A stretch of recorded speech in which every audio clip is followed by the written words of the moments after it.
The morning light filters through the leaves of a heavy Bodhi tree, casting dancing shadows upon the ground as a gentle reminder that nothing in this world stays still for even a single moment.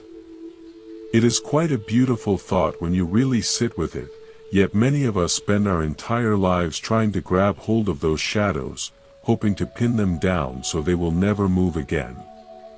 We carry this invisible weight on our shoulders, a heavy bag filled with the desire to manage the wind, to direct the flow of the river, and to ensure that every person we love acts exactly the way we think they should. It is exhausting to be the director of a play where the actors have their own scripts and the weather refuses to follow the cues. Perhaps it is time to just sit on the grass for a while, let the bag drop, and watch the clouds drift by without feeling the need to tell them which direction to sail. There is a certain quiet joy in realizing that the world does not actually need our constant supervision to keep turning. We often mistake our anxiety for a form of protection, believing that if we stop worrying or stop trying to control every detail, everything will fall into pieces. But if you look closely at the forest, you will see that the trees grow, the flowers bloom, and the seasons change with a perfect, silent intelligence that has nothing to do with human effort. In the time of the Buddha, there was a young man who struggled greatly with this very thing. He was someone who took pride in his meticulous nature, wanting his life to be a straight line with no unexpected curves. He came to the forest seeking a way to make his mind as still as a lake, but every time a bird chirped or a leaf fell, he felt a surge of irritation because the world was not cooperating with his meditation. The Buddha noticed the tension in the young man's jaw and the way his hands were clenched even as he sat in the lotus position. He did not give a long lecture on philosophy or demand that the young man change his ways immediately. Instead, he shared a simple observation about a master lutenist. He asked the young man what would happen if the strings of the lute were wound too tight. The young man replied that the strings would snap. Then the Buddha asked what would happen if the strings were too loose. The young man answered that the instrument would produce no sound at all. Harmony only happens when the tension is released just enough to find that sweet spot in the middle. Our lives are very much like those strings. When we try to control every outcome, we are pulling the strings so tight that we are constantly on the verge of breaking. We think that by gripping tighter, we are being responsible or caring. We tell ourselves that we are just trying to prevent mistakes or keep people safe. But often, beneath that layer of care is a deep fear of the unknown. We are afraid of what might happen if we are not the ones holding the reins. We treat life like a wild horse that must be broken, rather than a companion we can walk beside. When we look at our relationships, how much of our stress comes from trying to mold someone else into a version that makes us feel comfortable? We want our partners to be more expressive, our children to be more ambitious, our friends to be more attentive. We have these little invisible blueprints in our pockets, and every time someone deviates from the plan, we feel a pang of disappointment or anger. But what if we took a moment to look at the people in our lives as if they were sunsets? You do not stand in front of a sunset and try to change the colors. You do not shout at the sky to make the purple a bit more orange or the clouds a bit more wispy. You simply witness it. You appreciate the transition of light and the way the air cools down. People are exactly like that. They are natural phenomena with their own histories, their own burdens, and their own unique ways of shining. When we stop trying to fix them or control their choices, we finally give ourselves the space to actually love them. Love is not a project of renovation. Love is the act of being a safe harbor where someone can arrive exactly as they are. Think about the times you have felt most at peace. It was likely a moment when you were not trying to get anywhere or change anything. It was a moment of total acceptance. There is a story told in the old scrolls about a group of travelers who were trying to cross a vast, dusty plain during a heat wave. They were frustrated because the sun was too hot, the path was too rocky, and their water was running low. They spent all their energy complaining and trying to find a way to make the journey easier by manipulating their environment. Among them was an elderly traveler who seemed completely unbothered. He walked at a steady pace, smiling at the small hardy flowers that grew between the stones. When the others asked him how he could be so calm in such miserable conditions, he replied that he had stopped fighting the desert a long time ago. He understood that the desert is simply being a desert. It is not trying to be cruel to the travelers. It is just doing what it was meant to do. By accepting the heat and the stones, he saved all the energy the others were wasting on resistance. He used that energy to simply place one foot in front of the other. This is the essence of what it means to let go of control. It is not about giving up or becoming passive. It is about stopping the internal war against reality. Reality is often quite different from our expectations, and that is where the friction begins. We have a mental image of how our career should progress, how our health should remain, and how our day should unfold. When a traffic jam happens or a project fails, we feel personally attacked by the universe. We think that if we had just planned better, we could have avoided the mess. But even the wisest people in history faced obstacles they could not predict. The Buddha himself walked through villages where people were unkind to him, yet he did not try to force them to be respectful. He knew that their state of mind was their own responsibility. He remained a silent witness to their anger, and because he did not try to control their reaction, their words had no place to land. He once compared this to a man who throws a torch into a vast ocean. The torch is burning with fire, but the ocean is so wide and so deep that it simply absorbs the heat without becoming hot itself. The fire goes out naturally because it finds no fuel in the water. When we release the need to control how others perceive us or how they treat us, we become like that ocean. We are no longer a small pile of dry straw that catches fire at every little spark. We develop a spaciousness that can hold everything, the good and the difficult, without losing our inherent coolness. This spaciousness is something we can cultivate every single day. It starts with the small things. Next time you are waiting for a slow elevator or standing in a long line, notice the urge to hurry the world along. Notice the physical sensation of wanting to push reality forward. In that moment, take a deep breath and simply say to yourself that this is how it is right now. The elevator is on the 10th floor, the person in front of you is counting their change, and the clock is ticking. None of your internal tension will make the elevator move faster or the line move quicker. It only makes your own heart beat faster and your mind more clouded. By accepting the small delays, you are training your mind for the big challenges. You are learning that your peace of mind is not a hostage to external circumstances. It belongs to you. There is a profound freedom in realizing that you do not have to have an opinion on everything. You do not have to decide if every event is good or bad.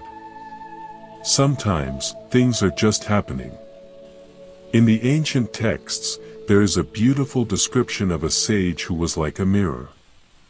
A mirror reflects the mountain when it is in front of it, and it reflects the river when it flows by. The mirror does not try to keep the mountain from leaving, and it does not reach out to grab the river. It remains clear and empty, ready to reflect whatever comes next. If we can be more like that mirror, we will find that life becomes much lighter. We spend so much energy trying to curate our experiences, making sure we only have the mountain moments and avoiding the river moments. But the beauty of the mirror is that it is never stained by what it reflects. Whether it shows a beautiful palace or a simple hut, the glass remains the same. Our true nature is exactly like that. Beneath all the layers of wanting and fearing and controlling, there is a part of us that is already at peace. It is the part that simply observes. When you start to let go, you might feel a little bit of a vacuum at first. We are so used to being busy with our control projects that we might feel lost without them. We might wonder what we are supposed to do with our time if we are not worrying about the future or fixing the past. But this void is actually a space of great creativity. It is where we can finally hear the whispers of our own heart. It is where we can notice the bird that has been singing outside our window for years, which we never heard because our mind was too busy calculating. There was a story of a merchant during the time of the Buddha who was always terrified of losing his wealth. He spent his nights checking his locks and his days watching his workers with suspicion. He was one of the wealthiest men in the city, yet he was also the most miserable. He eventually went to see a monk who lived in a simple hut on the outskirts of town. The monk had nothing but a robe and a bowl, yet he radiated a sense of total security. The merchant asked the monk how he could sleep so soundly when he had no walls to protect him and no gold to fall back on. The monk smiled and told the merchant that he was the one who was truly safe. A thief can steal gold, a fire can burn a house, and a market can crash. The merchant was relying on things that are inherently unstable. The monk, however, was relying on his own ability to be content with whatever the moment provided. He had let go of the need to control his environment, and in doing so, he had gained control over his own mind. The merchant realized that his wealth was actually a prison he had built for himself. He had become a servant to his possessions, rather than their master. We do the same thing with our expectations. We build these elaborate structures of how we want our lives to look, and then we become terrified that the wind will blow them down. We forget that we are the ones who built the structures in the first place. We have the power to let them go. We can choose to live in a way that is more open and flexible. Think of a willow tree during a storm. The oak tree is strong and rigid, and it stands tall against the wind. But if the wind is strong enough, the oak tree snaps. The willow tree, on the other hand, is flexible. It bends with the wind. It allows the gusts to move through its branches. When the storm is over, the willow tree remains standing, while the oak has been uprooted. Being flexible does not mean being weak. It means being wise enough to know that you cannot win a fight against the universe. It means having the inner strength to adapt. We often think that by being firm and unyielding, we are showing strength. But true strength is the ability to remain calm in the midst of chaos. It is the ability to say that even if things do not go my way, I will still be okay. This inner resilience is what we are really looking for when we try to control things. We want to feel safe. But safety doesn't come from a perfectly managed environment. It comes from a mind that is at home with itself regardless of the environment. You can see this in the way the Buddha moved through the world. He met kings and beggars, scholars and criminals. He did not try to make the kings more humble or the criminals more righteous through force. He simply stood in his own truth and allowed his presence to be an invitation. Some people were transformed by him, and others were not. He did not take it personally. He knew that each person was on their own journey, ripening at their own speed. He was like the sun that shines on every plant equally. The sun does not decide which flower should bloom first. It just provides the warmth and the light, and the flowers do what they are capable of doing when they are ready. This is such a liberating way to think about our own lives and the people around us. You are not responsible for the blooming of every flower in the garden. You are only responsible for your own light. If you can keep your light steady and warm, you are doing enough. The more you try to reach out and pull the petals open, the more you risk damaging the very things you care about. Have you ever noticed that when you stop trying to force a situation, it often resolves itself in a way that is better than anything you could have planned? It is as if life has a hidden rhythm that we can only hear when we stop making so much noise with our own agendas. This rhythm is what some call the natural law. It is the way things are. When we align ourselves with this law, we stop swimming against the current. We stop exhausting ourselves trying to reach a destination that might not even be where we belong. We start to trust the water. We realize that the current is not trying to drown us. It is simply moving. If we can float, we can see the scenery. We can see the beauty of the banks that we were too busy to notice when we were splashing and struggling. There is a simple practice that can help with this. Whenever you feel that familiar tightening in your chest, that urge to fix or change something, just pause for a second. Put your hand on your heart and acknowledge the feeling. Do not judge yourself for wanting to control. It is a very human impulse. Just say to yourself that right now, I am feeling afraid of the unknown. And then, intentionally, take a mental step back. Imagine you are a guest in this situation rather than the owner. A guest does not try to rearrange the furniture in someone else's house.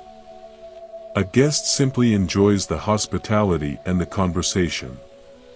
If you can treat your life with that kind of polite distance, you will find that you are much more appreciative of the small details. You will find that you have more patience for the imperfections. Nothing in nature is perfect, and yet everything is complete. A gnarled, twisted tree is just as beautiful as a straight one. A rocky beach has a charm that a sandy one doesn't. When we stop comparing what is happening to our mental ideal, we open the door to a much deeper kind of beauty. We stop being critics of our own lives and start being poets.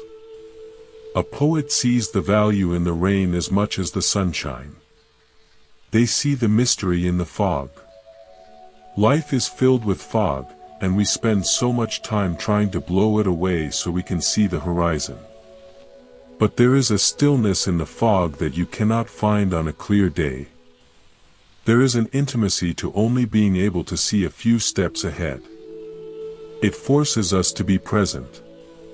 It forces us to trust our intuition and our own heartbeat. When we release the need to see the whole map, we can finally enjoy the step we are taking right now. And that step is really all we ever have. The past is a memory that is constantly being reshaped by our current mood, and the future is a collection of possibilities that haven't happened yet. The only place where life is actually vibrant and real is right here. By trying to control the future, we are literally missing out on the only life we will ever live. We are like someone who is so focused on taking the perfect photo of a meal that they forget to actually eat it while it is hot. We are documenting a life we are too distracted to experience. Think about the stories we tell ourselves about our own identities. We try to control how others see us, trying to project an image of success or kindness or intelligence. We edit our words and we curate our actions because we are afraid of being misunderstood. But people will always see us through the lens of their own experiences anyway. No matter how hard you try to be perfect, someone will find a flaw. No matter how much you try to please everyone, someone will be unhappy. When you realize that you cannot control your reputation, a massive weight lifts off your chest. You are free to just be yourself. Being yourself is the greatest gift you can give to the world. It is the only thing you are truly an expert at. When you stop trying to manage the impressions of others, you become authentic. And authenticity has a magnetic quality. People are drawn to those who are comfortable in their own skin, precisely because it is so rare. They are drawn to the person who doesn't need to be right, the person who can admit they don't know the answer, the person who can laugh at their own mistakes. This is the irony of letting go. When you stop trying to control people, you often end up having a much deeper and more meaningful influence on them. The Buddha was often approached by people who were looking for a magical solution to their problems. They wanted him to tell them exactly what would happen in the future or how they could avoid all suffering. He always pointed them back to their own minds. He told them that he was only a guide, a person pointing at the moon. If they spent all their time looking at his finger, they would never see the celestial beauty. He wanted them to discover their own inner strength, which only happens when you stop looking for external guarantees. There is no guarantee in this life. That is the one thing we can be sure of. The seasons will change, the body will age, and the people we love will eventually leave us in one way or another. This sounds sad if we are trying to hold on. But if we are practicing the art of letting go, it is just the nature of things. It is what makes every moment precious. If the flowers never faded, we would never appreciate their bloom. If the day never ended, we would never value the stars. The transience of life is what gives it its flavor. By letting go of control, we are actually embracing the fullness of life. We are saying yes to the whole package, not just the parts we like. We are saying yes to the mystery. This yes is a very powerful word. It is not a yes of defeat, but a yes of participation. It is like being on a dance floor. You don't try to control the music. You listen to the beat and you move your body in response.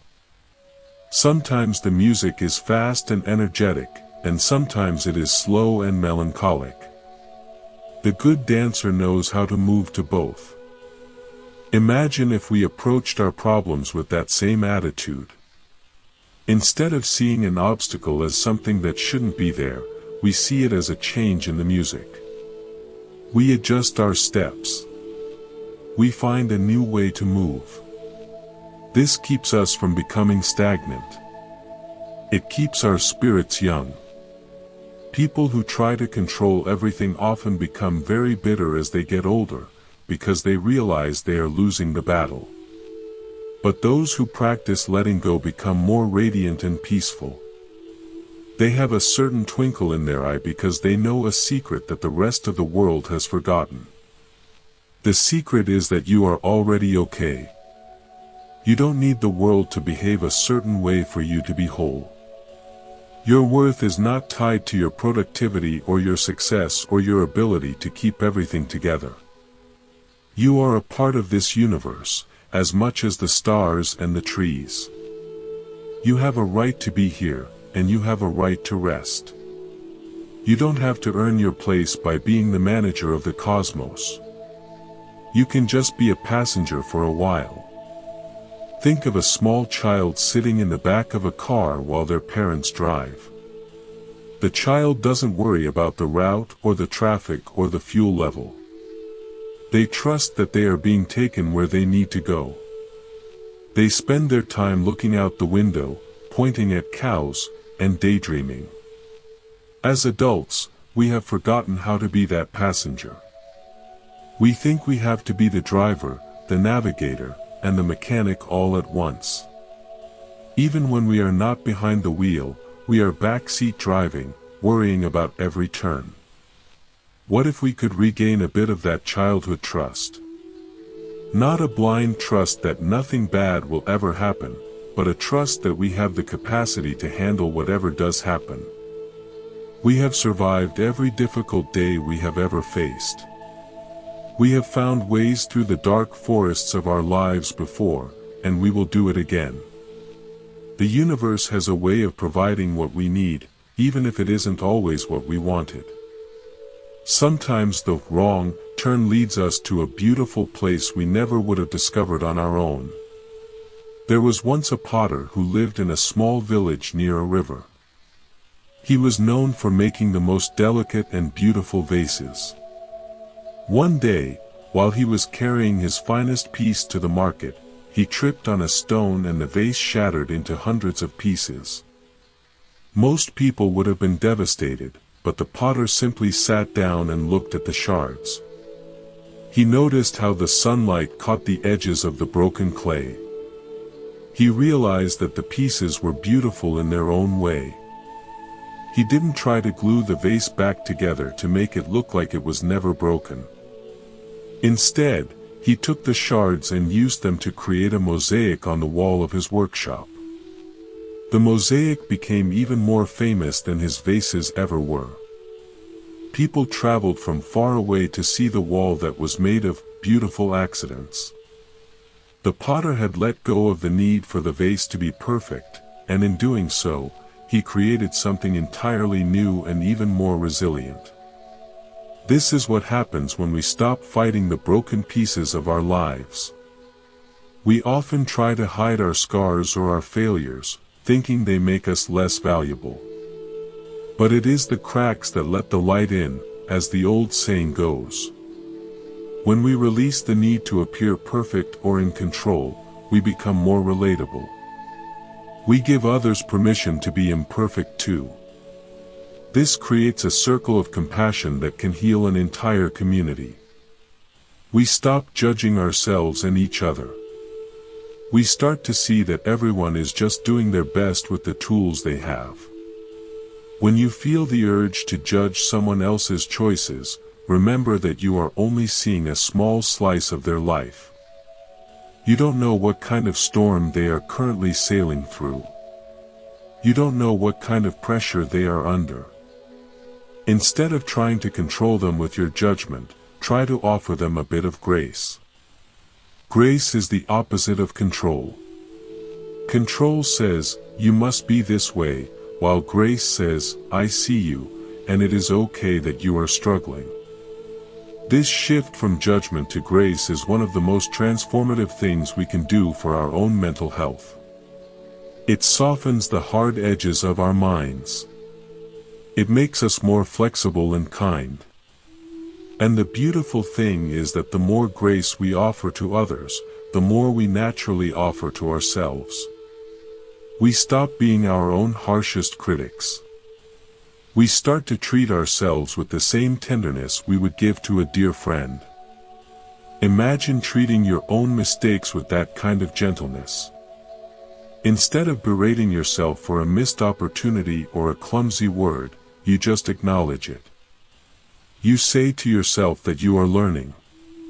You are a work in progress, just like everyone else. There is no finish line in life where you finally have everything figured out and you never make another mistake. The goal is not to become perfect, but to become more present and more loving. The Buddha taught that our suffering comes from our attachments. We are attached to things being a certain way, and when they change, we suffer. But the attachment itself is a form of control. We are trying to anchor ourselves to a world that is made of water. Of course we are going to feel unstable. The solution is not to try and turn the water into stone, but to learn how to swim. Swimming is a dynamic process. It requires constant adjustment. You cannot swim by staying rigid. You have to move with the waves. This movement is the dance of life. It is the ability to be with what is, without needing it to be different. It is the peace that passes all understanding because it doesn't depend on things going well. It is a peace that can exist even in the middle of a hospital room or a rainy day or a broken heart. It is the quiet center of the storm. You don't have to go looking for this peace in a faraway temple or a mountaintop. It is right here, beneath the noise of your own thoughts. Whenever you stop trying to manage the world, even for a minute, you catch a glimpse of this peace. It is the silence between two thoughts. It is the space between two breaths. It is the foundation of who you really are. The more you visit this space, the more you realize that you have everything you need. You are not a project that needs to be finished. You are a miracle that is unfolding. So, as the day continues, try to walk a little more lightly. When you feel that invisible string pulling at you, trying to make you hurry or worry or fix, just imagine yourself cutting that string. Let the other person have their own opinion. Let the weather do what it wants. Let the past stay where it is. You have this moment, right now, and it is more than enough. There is a deep, quiet strength in being the one who doesn't have to have the last word or the perfect plan. There is a story of a young monk who was assigned the task of sweeping the garden of a great master. He spent hours making sure every leaf was picked up and every bit of sand was leveled. He wanted the master to see how disciplined and controlled he was. When he finished, the garden was perfectly neat, but it looked sterile and lifeless. The master came out, looked at the garden, and then walked over to a maple tree and gave it a vigorous shake. Red and gold leaves fluttered down, scattered across the sand. The master smiled and said that now the garden was perfect. He knew that true beauty requires a bit of the unexpected. It requires a touch of the wild. If we try to sweep all the leaves out of our lives, we end up with something that is technically correct but emotionally empty. We need the messiness. We need the unplanned moments to remind us that we are alive. The leaves on the ground are not a sign of failure, they are a sign of the season. Accepting the leaves in your life means accepting your own humanity. It means being okay with your emotions, even the messy ones like sadness or frustration. You don't have to control your feelings to the point where you are a robot. You just have to change your relationship with them. Instead of being the person who is drowning in the emotion, you become the person who is watching the tide come in. You know that the tide will eventually go back out. You don't have to do anything to make it happen. You just have to stay on the shore and watch. This perspective of the witness is a central part of the path. It allows us to experience life deeply without being consumed by it. We can feel the joy of a success without becoming arrogant, and we can feel the pain of a loss without becoming despondent.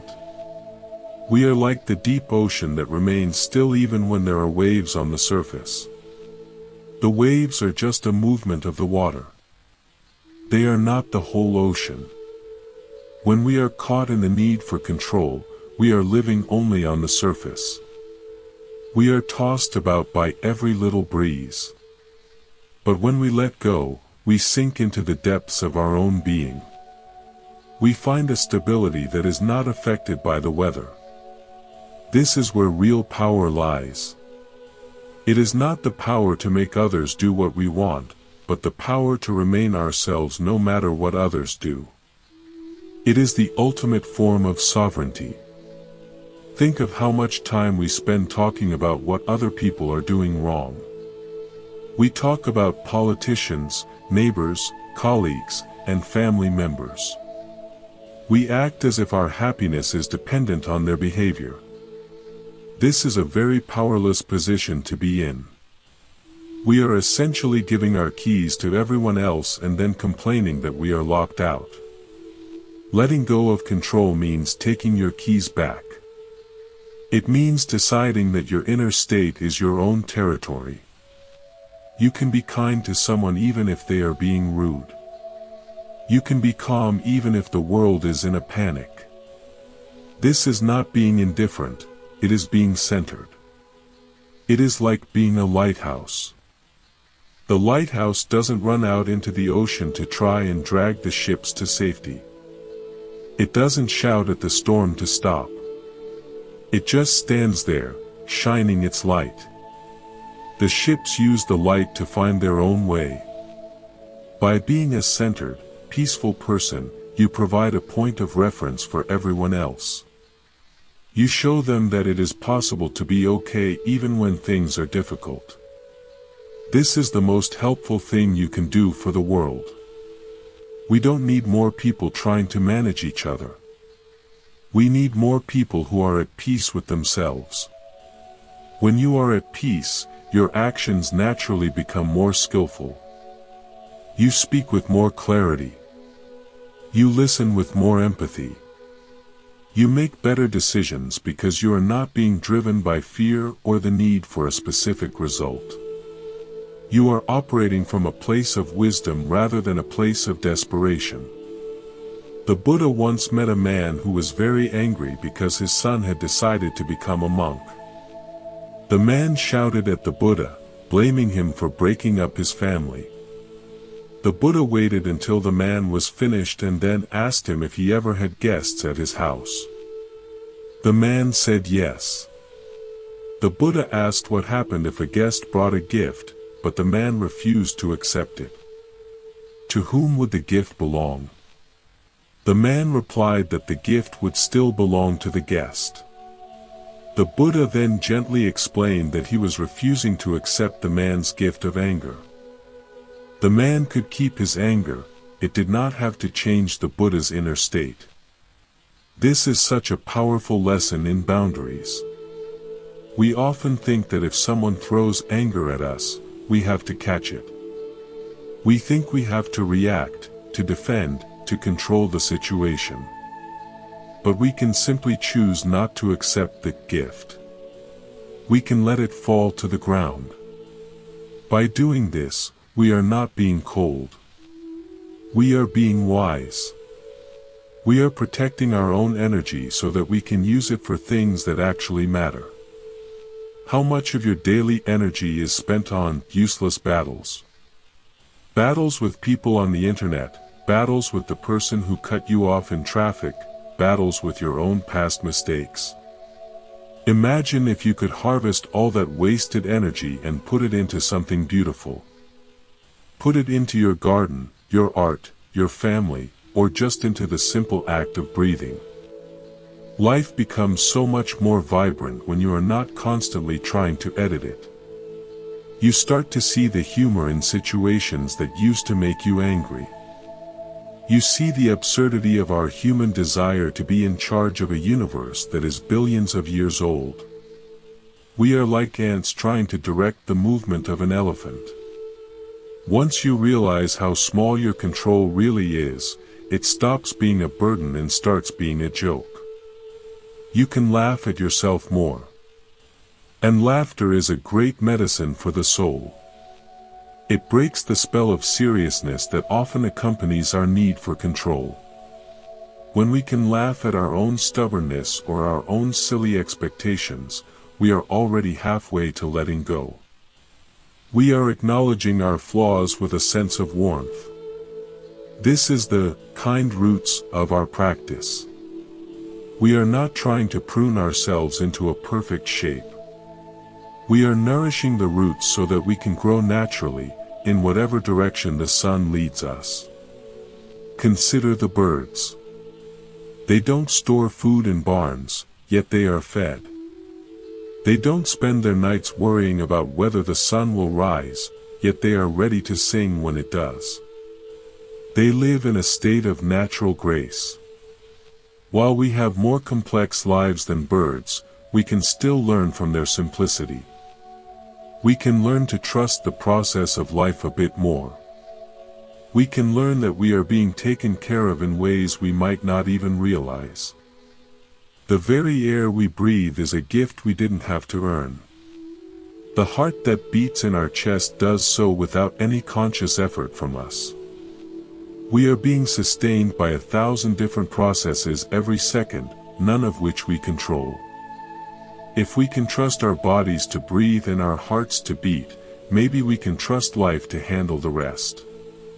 Maybe we can stop being the manager and start being the participant. This shift in perspective is like moving from a dark room into the sunlight. At first, your eyes might sting a bit. You might feel exposed. But soon, you feel the warmth on your skin. You see colors you couldn't see before. You realize that you were never meant to live in that cramped, dark room of control. You were meant for the wide open spaces of trust and flow. As we sit here together, even if only in spirit, I want you to feel the weight of your body against the chair or the ground. Feel the gravity. Gravity is another thing we don't control, yet it holds us safely to the earth. It is a constant, quiet support. Let yourself feel supported. You don't have to hold yourself up through sheer willpower. You can let go. You can let the earth carry you. When you feel this sense of being carried, the need to control starts to melt away. You realize that you are not alone in this journey. You are part of a vast, interconnected web of life. Every person you meet, every tree you see, and every breath you take is part of that web. You don't have to manage the web. You just have to find your place in it and honor it.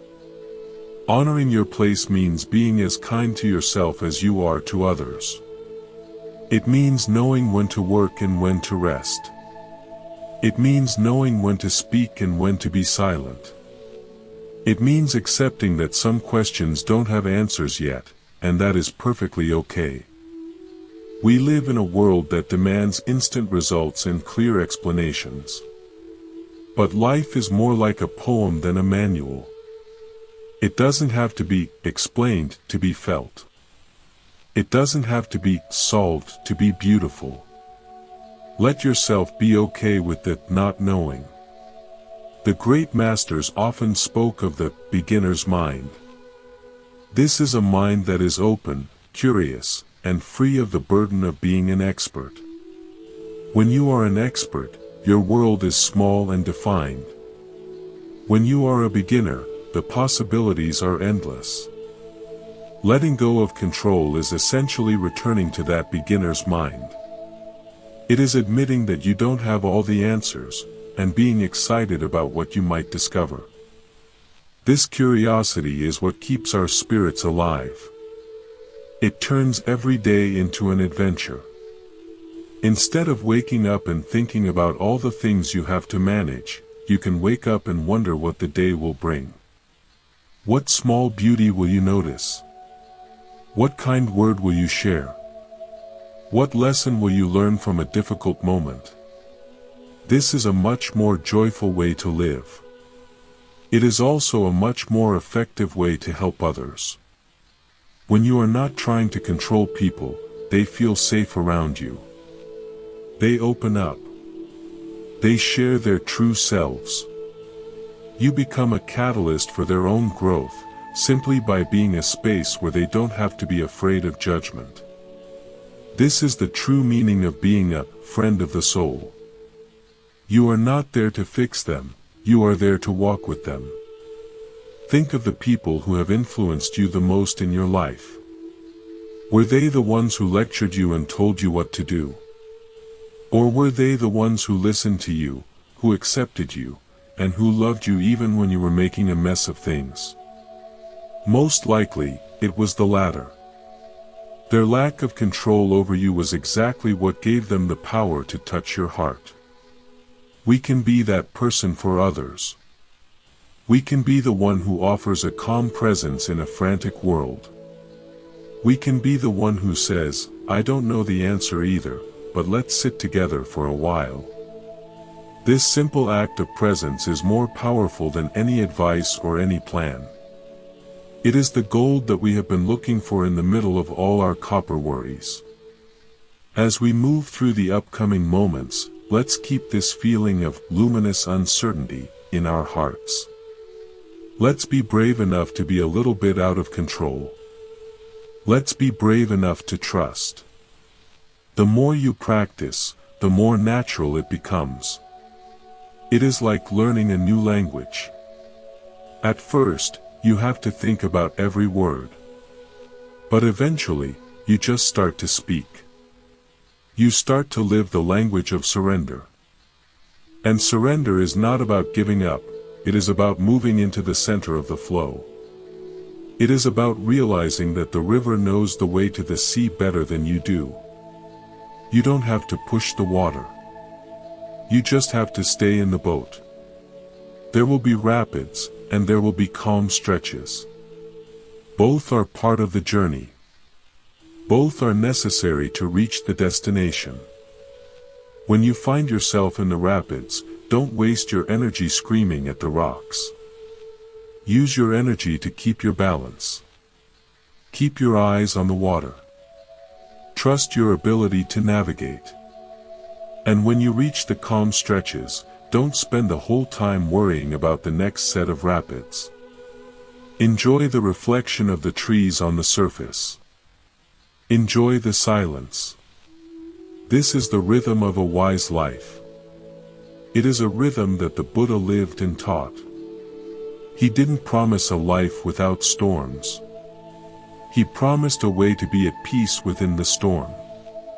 He showed us that the door to freedom is always open, but we have to be willing to leave our heavy baggage of control at the threshold. We cannot fit through that door if we are trying to carry the whole world on our backs. So, take a deep breath. Let your shoulders drop. Feel the muscles in your face soften. You are here. You are alive. You are enough. The world is doing its thing, and you are doing yours. There is a great harmony in that, if you stop long enough to hear it. It is a song that has been playing since the beginning of time, and you are a vital part of the melody. You don't have to conduct the whole orchestra. You just have to play your own note with as much love and presence as you can. Everything else will find its own way. The people you love will find their own lessons. The problems you face will find their own resolutions. The seasons will continue their slow, beautiful dance. You are safe in the hands of the universe.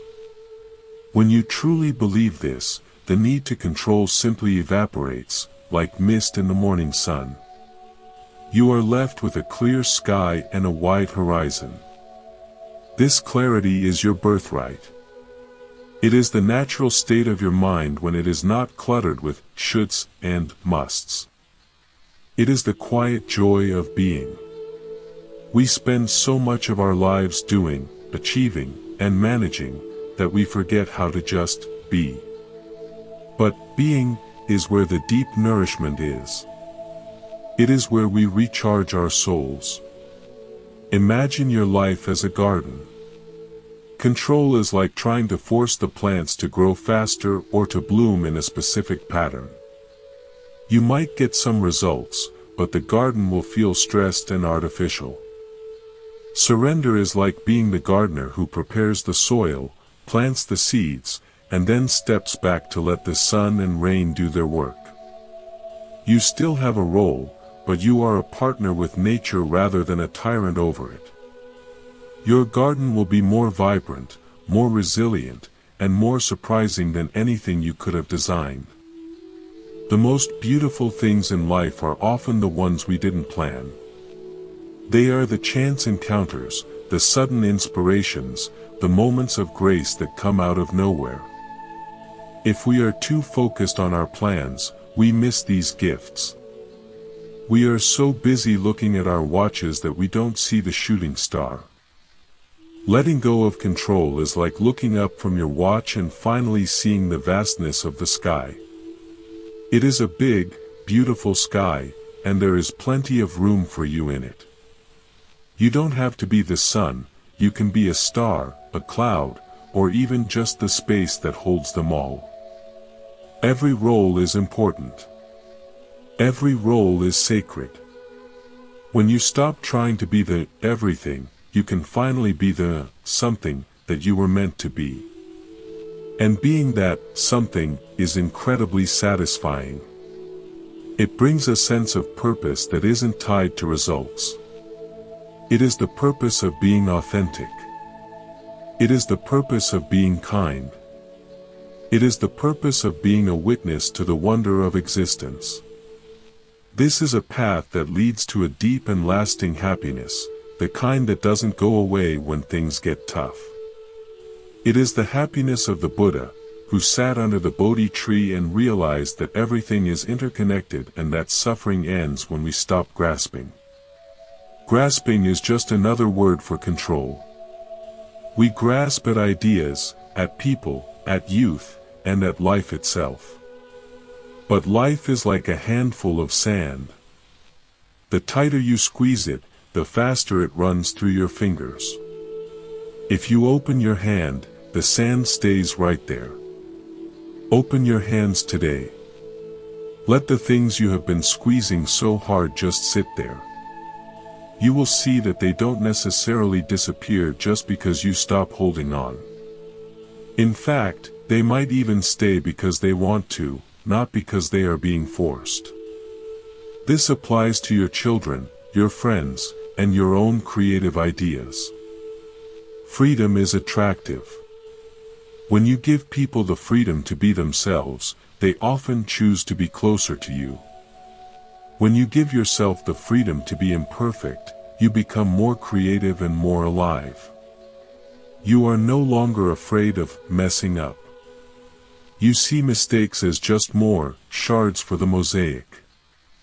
This takes the pressure off. It makes work feel like play. It makes life feel like a gift rather than a chore. I remember a story of a woman who was a very famous dancer. She was known for her technical perfection. But as she got older, she began to lose some of her agility. She was terrified that she would lose her value as an artist. She spent her days in the studio, pushing her body beyond its limits, trying to control her aging process. She was miserable and in constant pain. One day, she saw a group of children dancing in a park. They weren't technical, they were just moving to the feeling of the music. They were laughing and falling down and getting back up. She realized that they were the true dancers. They weren't trying to achieve anything, they were just expressing the joy of the moment. She went back to the studio, but this time she didn't try to force her body into old patterns. She listened to what her body could do now. She started to create a new kind of dance, one that was slower, more grounded, and filled with deep emotion. It was the most beautiful work she had ever done. People said that before, they admired her skill, but now, they were moved by her soul. She had let go of the control of her perfect image and found a much deeper truth. She had discovered that her value was not in her muscles, but in her presence. This is a lesson for all of us, regardless of what we do. Our value is not in our performance. It is in the quality of our being. It is in the way we handle the transitions of our lives. If we can transition from youth to age, from health to illness, from success to failure with a sense of grace, we are true masters of life. We are the ones who have found the gold in the middle of the changing seasons. So, when you look in the mirror today, don't just look for the flaws or the signs of time. Look at the person who has lived through everything. Look at the resilience in your own eyes. Offer that person a bit of gratitude. You have been through so much, and you are still here, still seeking, still open to the light. That is a beautiful thing. You are doing much better than you think you are. Most of the things you are worried about will never happen, and the things that do happen, you will find a way to handle. This is the simple truth of being human. We are built for this. We are built to adapt, to heal, and to grow. You don't have to micromanage your own evolution. It is happening on its own. Just like the lotus that grows in the mud, you are reaching for the sun. The mud is necessary. The water is necessary. The slow process of pushing through the surface is necessary. You don't have to pull the lotus up. You just have to make sure the environment is as kind as possible. And the best environment for your soul is one of acceptance and trust. Let this be your practice for today. Just for today, see how many things you can stop trying to control. If someone is wrong on the internet, let them be wrong. If your house is a bit messy, let it be messy. If you are feeling a bit sad, let yourself be sad. See what happens when you stop being the fixer and start being the observer. You might find that the world doesn't fall apart. In fact, it might even feel a bit more peaceful. And in that peace, you will find the space to breathe. You will find the space to smile. You will find the kind roots that are always there, deep within you, holding you steady even when the wind blows. These roots don't need to be controlled. They just need to be honored. They are your connection to the earth, to the ancestors, and to the infinite wisdom of the Buddha. You are not alone, and you don't have to do it all yourself. There is a great, silent support system all around you. It is in the air, in the light, and in the hearts of those who are walking the path alongside you. We are all in this together, learning how to let go, one breath at a time. It is a slow process, but it is a beautiful one. Think of a river. The river doesn't struggle to find the ocean. It just follows the terrain. It flows around the mountains, through the valleys, and over the rocks. It doesn't have a meeting with the rocks to discuss the best way around them. It just flows. Be like that river. Trust your own nature to find the way. Trust that you are already on your way home. The path is not a line on a map, it is the quality of your step. If your step is mindful and relaxed, you are already there. If your step is filled with tension and the need to be somewhere else, you are far away even if you are standing in the middle of a temple. Bring your mind back to your feet. Bring your heart back to this moment. This is where the magic is. This is where the Buddha is. He is not a statue or a figure in a book. He is the quality of awareness that is looking through your eyes right now. He is the silence that is listening to these words. When you let go of the noise of control, you can finally hear him. You can finally see the world as he saw it, a place of profound beauty and endless compassion. You are a part of that beauty. You are an expression of that compassion. Don't let your desire for control hide that from you. Don't let your anxiety dim your light. You have a purpose that is far deeper than your plans. You are here to be a witness to the unfolding of life. You are here to love and be loved. You are here to experience the wonder of being alive. Everything else is secondary. The status, the achievements, the perfect life, they are all just passing clouds. The sky remains. You are the sky. You are the vast, open space that can hold everything without being changed by it. Remember this when things get difficult. Remember that you are bigger than your problems. You are deeper than your fears. You are a miracle in progress. And a miracle doesn't need to be managed, it just needs to be celebrated. So, celebrate yourself today. Celebrate the fact that you are trying to be a better person. Celebrate the fact that you are here, listening to these words, seeking a way to be more at peace. That seeking is the first step toward finding. And what you are finding is not something new.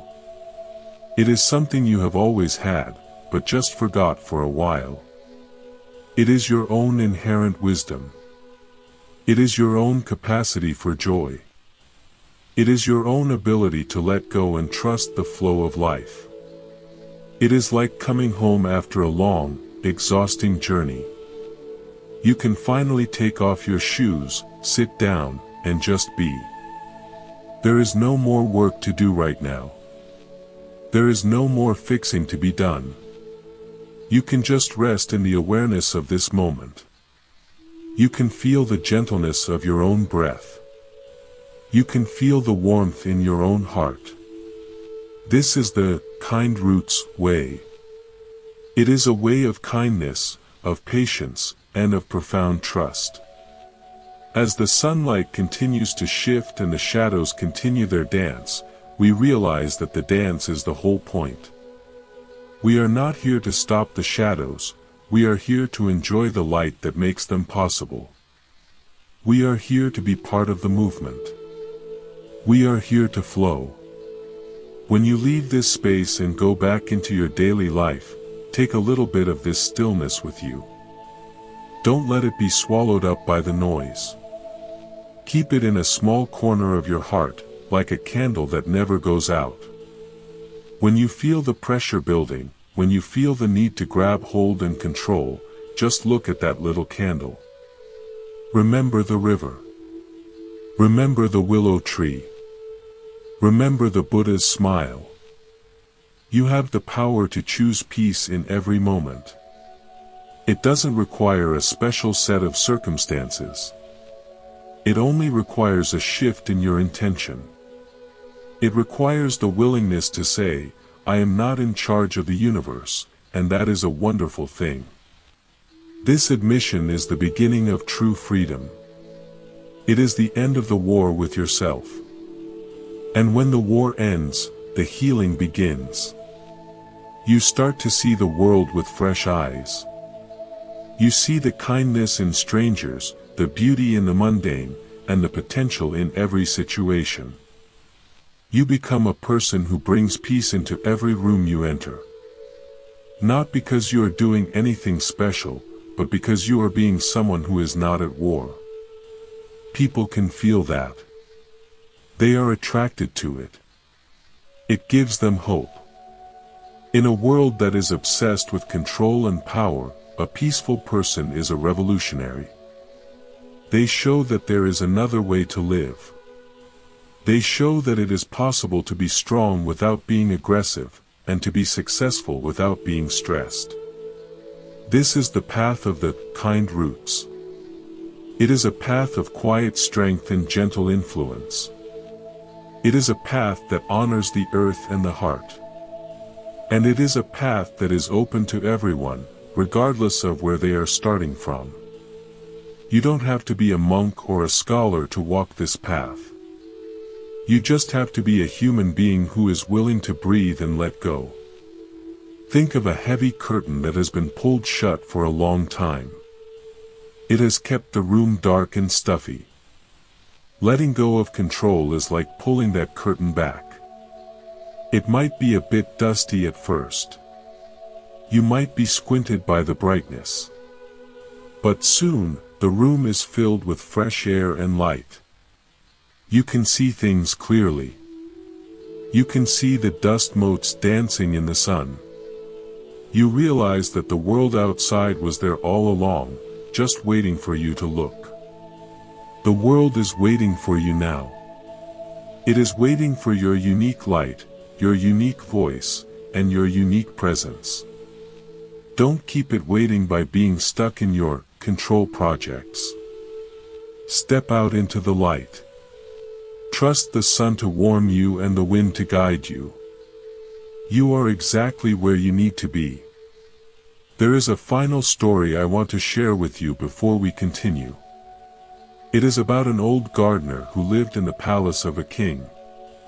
The king was very proud of his perfectly manicured lawns and his symmetrical flower beds. He wanted everything to be under his absolute control.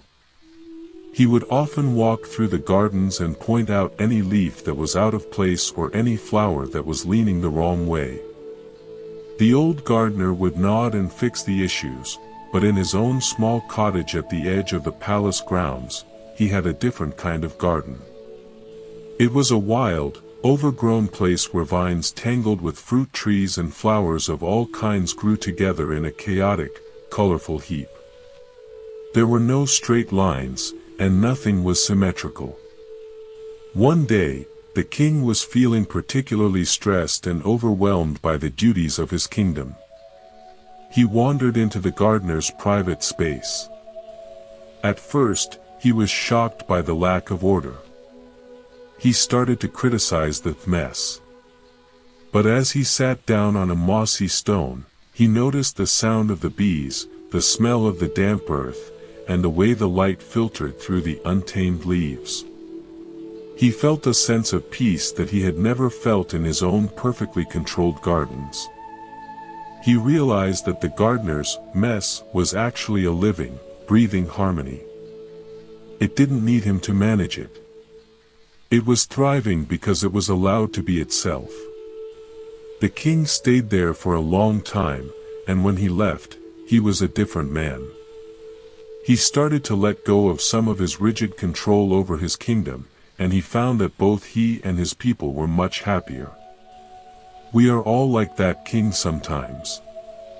We think that order and control are the only way to be successful and safe. But true peace is found in the wild garden of our own hearts. It is found in the parts of us that we cannot control. It is found in our intuition, our emotions, and our capacity for wonder. Let your inner garden be a little wild today. Don't be so quick to pull the weeds of your difficult thoughts. Sometimes those weeds are actually the flowers we haven't recognized yet. Give yourself the space to be a bit messy. Give yourself the space to be human. This is where the real growth happens. The Buddha didn't become enlightened by controlling his mind with an iron fist. He became enlightened by understanding his mind with a gentle heart. He watched the thoughts come and go, like clouds across a clear sky. He didn't try to stop the clouds, he just realized that he was the sky, not the clouds. You are the sky. Whatever is happening in your life right now, it is just a cloud. It might be a dark storm cloud, or it might be a light, fluffy one. Either way, it is passing. It cannot hurt the sky. It cannot stay forever. The sky is always there, vast, silent, and free. Rest in that sky-like nature. Let the clouds do what they do. You don't have to push them. You don't have to hold on to them. Just watch them drift by. This is the ultimate art of living. It is the art of being fully engaged with the world while remaining deeply at peace within it. As we move into the next part of our time together, I want you to carry this feeling of spaciousness with you. Feel the openness in your chest. Feel the relaxation in your belly. You are doing a great job just by being here. You are enough, just as you are. We often think that we have to become someone else to be worthy of peace. We think we have to meditate for 20 years or read every holy book. But peace is your natural state. You don't have to become anything, you just have to unbecome the things that are blocking it. You have to unbecome the need to be in control. It is like peeling an onion. You take off the layer of worry about the future. You take off the layer of resentment about the past. You take off the layer of wanting to change others. And what do you find at the center? You find the same light that was there when you were a baby, before you learned how to be afraid. That light is still there. It hasn't gone anywhere. It is just waiting for you to notice it again. And the more you notice it, the more it grows. It starts to illuminate your whole life. It makes the difficult things seem less daunting and the beautiful things seem even more miraculous. This light is the kind roots that we are talking about. It is the source of our strength and our compassion. It is the part of us that is already enlightened, already free. Our only job is to get out of its way. We do that by letting go. We do that by trusting. We do that by realizing that the universe is a lot smarter than we are. So, let's take another deep breath together. Inhale the freshness of the moment. Exhale the need to manage the next one. Feel the flow. Feel the grace. You are a part of a beautiful, unfolding mystery. Enjoy the ride. There is nowhere you need to get to that isn't already right here. This sense of arrival is a wonderful thing. It means you can stop running. You can stop straining your eyes for the horizon and start seeing the flowers at your feet. It is a much more comfortable way to live. And it is the way that leads to true wisdom. Wisdom is not about knowing everything, it is about being okay with not knowing. It is about having the humility to admit that you are not the center of the universe, and the confidence to know that you are a vital part of it. This balance is what gives a person a sense of effortless grace. Think of the way a cat moves. It is always relaxed, yet always ready. It doesn't waste energy on unnecessary tension. It follows its own rhythm. We can be like that. We can be relaxed and ready. We can move with the rhythm of our own lives. As you go through your day, notice the moments when you are in cat mode, relaxed, present, and just being. And notice the moments when you are in manager mode, tense, future-focused, and trying to control. Don't judge the manager, just notice it. Say, there is the manager again, trying to keep everyone in line. And then, gently, invite the manager to take a coffee break. Tell the manager that the universe has everything under control for the next 10 minutes. See what it feels like to just be the cat for a while. Watch the world go by. Feel the sun on your fur. This simple practice can change your whole experience of life. It is a practice of kindness. It is a practice of love. And it is the most direct way to find the peace that the Buddha talked about. It is not a peace that comes from the absence of problems, but a peace that comes from the absence of resistance. Resistance is what turns a difficult situation into a miserable one. If it's raining and you are resisting the rain, you are both wet and angry. If it's raining and you accept the rain, you are just wet. The rain is the same in both cases, but your experience is completely different. Most of our suffering is the anger part, not the wet part. We add a layer of mental resistance to every physical or emotional pain. By letting go of control, we are stripping away that layer of resistance. We are dealing with life as it is, not as we think it should be. This makes us much more resilient. It makes us much more capable of handling the inevitable, rainy days of life. We don't waste our strength on being angry at the clouds. We use our strength to find an umbrella or to enjoy the feeling of the water on our skin. This is the freedom of the heart. It is the freedom to be okay regardless of the weather. And it is a freedom that nobody can take away from you. It doesn't depend on your bank account, your health, or your relationship status. It depends only on your willingness to open your hands. So, open them now. Let the breath come and go. Let the thoughts rise and fall. You are safe. You are held. You are home. There is a deep, quiet joy in this realization. It is the joy of the Buddha. It is the joy of the kind roots. And as we continue, let's explore more of these stories and insights. Let's dig deeper into the soil of our own hearts. There is so much more to discover when we are not trying to control the outcome. There is a whole world of mystery and beauty waiting for us. I am so happy to be on this journey with you. It is a privilege to share these thoughts and to walk this path together. Let's keep moving, with light hearts and open minds. The best part is yet to come, and it is happening right now. Every word we share is like a seed. Some will land in your heart and grow right away. Others might take a little longer. That's okay. We are not in a hurry. We are just planting seeds of peace and trust. We are tending the garden together.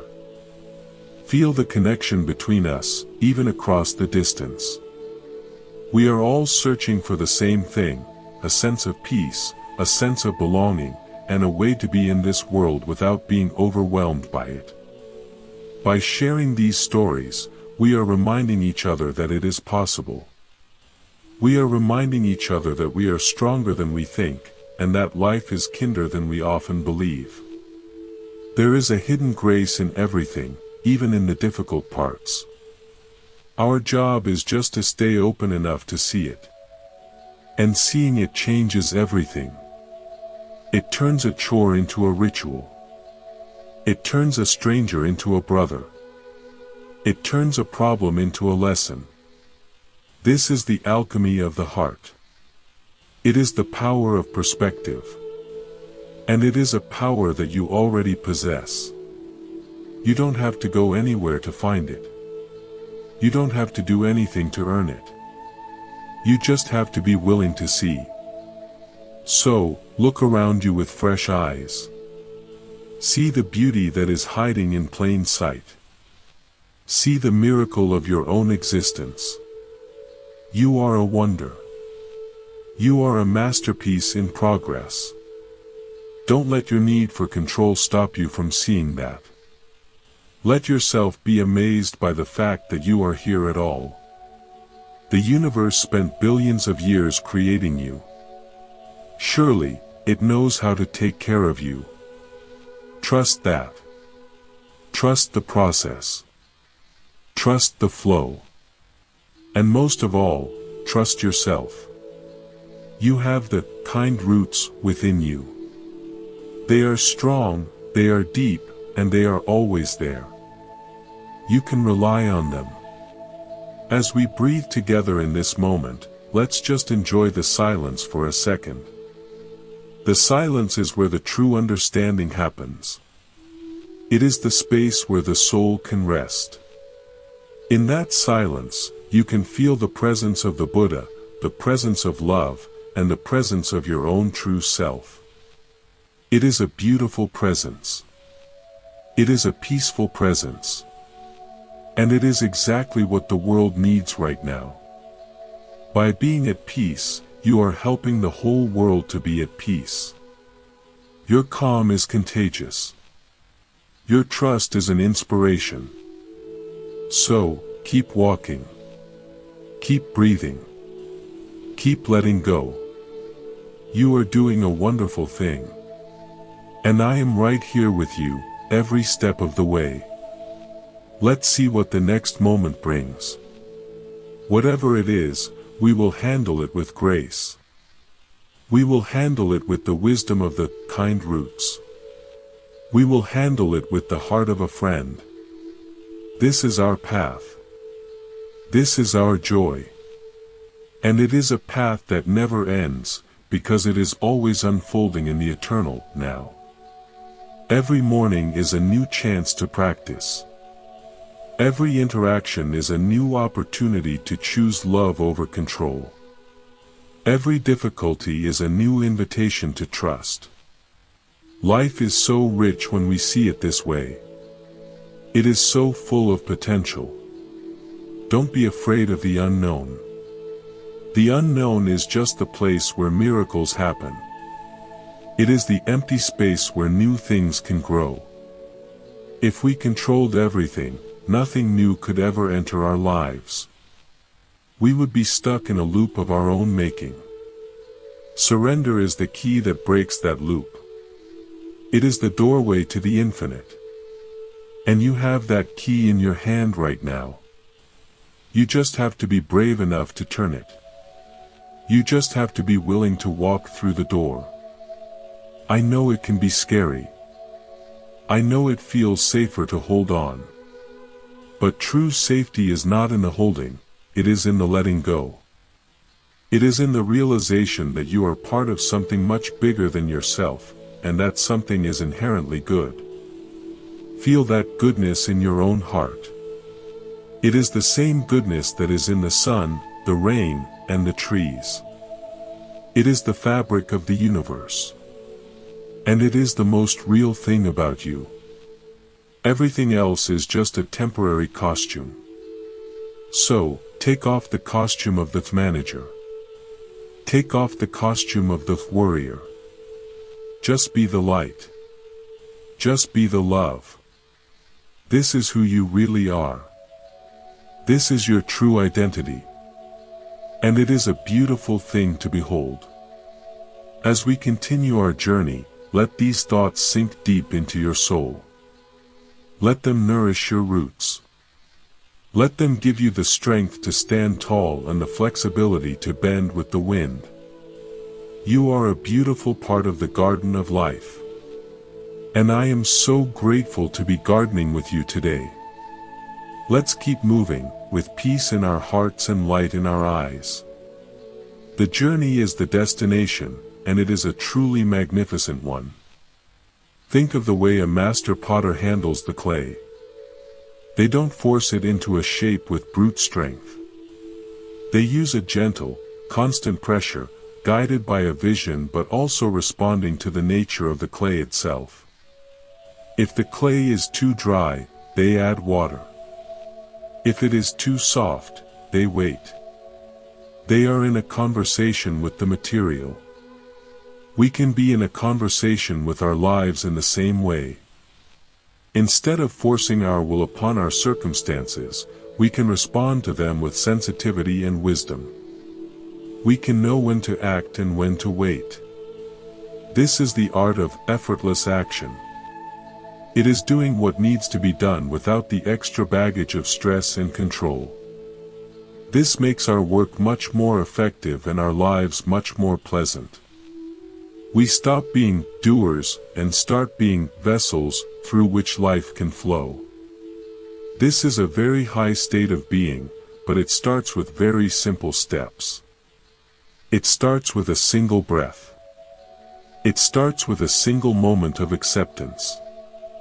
You can do this. You are already doing it. Just by listening, you are opening yourself up to a new way of being. You are planting the seeds of transformation. And those seeds will grow, in their own time and in their own way. You don't have to pull them up. You just have to stay in the garden. Let's stay in the garden together for a while longer. There is so much more to see. There are so many more stories to hear. Each one is a reminder of our own inner potential. Each one is a map to the peace that is already within us. I remember a story of a traveler who was lost in a thick forest. He was panicking, trying to find a path, but every way he turned seemed to lead him deeper into the woods. He was exhausted and terrified. Finally, He sat down at the base of a tree and decided to stop trying to find his way out. He just sat there and listened. He heard the sound of a distant stream. He noticed the way the moss grew on one side of the trees. He saw the direction of the sunlight. By stopping his frantic search, he allowed his senses to provide him with the information he needed. He followed the stream and eventually found his way to a village. Our lives are often like that forest. We get lost in the trees of our problems and our worries. We try to find our way out through sheer force of will, but we only get more lost. The solution is to sit down, to listen, to observe. When we stop trying to control the situation, the path often reveals itself. The path is always there, but we can't see it when we are running. We have to be still to notice it. We have to be quiet to hear the stream of our own intuition. This is the power of stillness. It is not a lack of action, it is a higher form of action.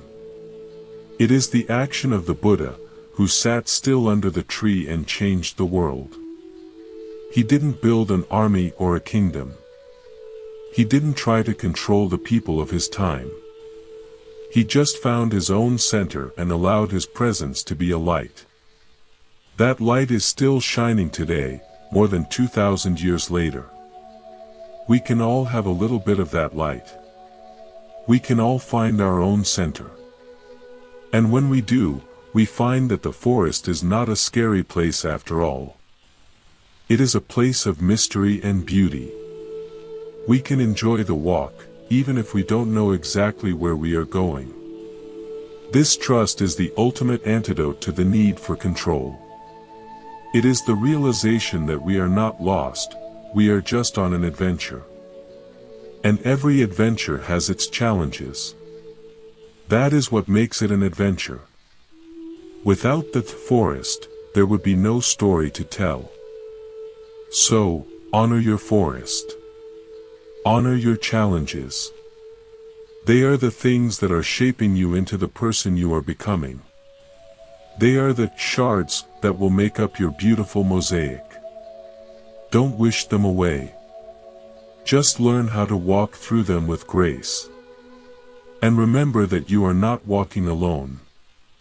You have the kind roots within you, and you have the support of all those who have walked the path before you.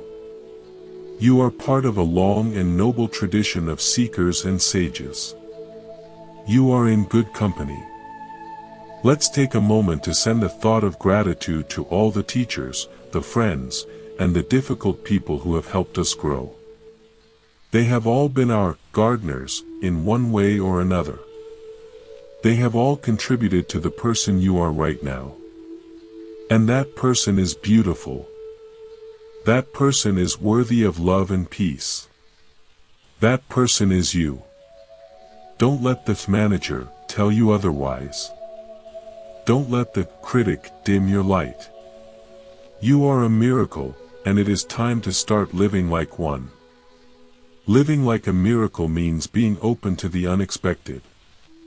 It means being kind to yourself and others. It means letting go of the need to have everything figured out. It means trusting the heart more than the head. The head is a great tool for managing details, but the heart is the only one that can navigate the journey of life. The head wants control, the heart wants connection. Follow your heart.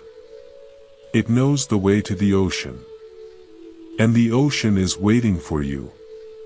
It is a vast, blue space of infinite peace. It is where all the rivers eventually go. You will get there, I promise. You don't have to hurry. You just have to stay in the flow. Let's continue this flow together. Let's see what the next chapter of the story holds. It is a story that we are writing together, with every breath and every word. It is a story of awakening. It is a story of love. I am so grateful for your presence. I am so grateful for your heart. Let's keep the light burning. Let's keep the roots growing. We are doing something beautiful here, and it is only the beginning. Feel the energy of these thoughts moving through you. Let them settle in your bones. Let them become a part of your foundation. You are building a life of peace, and every moment of letting go is a brick in that foundation. It is a solid foundation, much stronger than one built on control and fear. It is a foundation that can withstand any storm. You are becoming a person of deep and lasting peace. And that is the greatest gift you can give to yourself and to the world. So, let's take one more breath for now. Inhale the peace. Exhale the control. Feel the freedom. You are here. You are home. Everything is exactly as it should be. And in this realization, we find the ultimate rest. The rest of the soul. The rest of the kind roots. It is a rest that doesn't depend on sleep. It is a rest that is always available, even in the middle of a busy day. It is the peace of the Buddha. And it is yours, right now. Enjoy this peace. Savor it. It is the most precious thing you own. And the best part is, you can't lose it. You can only forget it for a while. But you can always remember.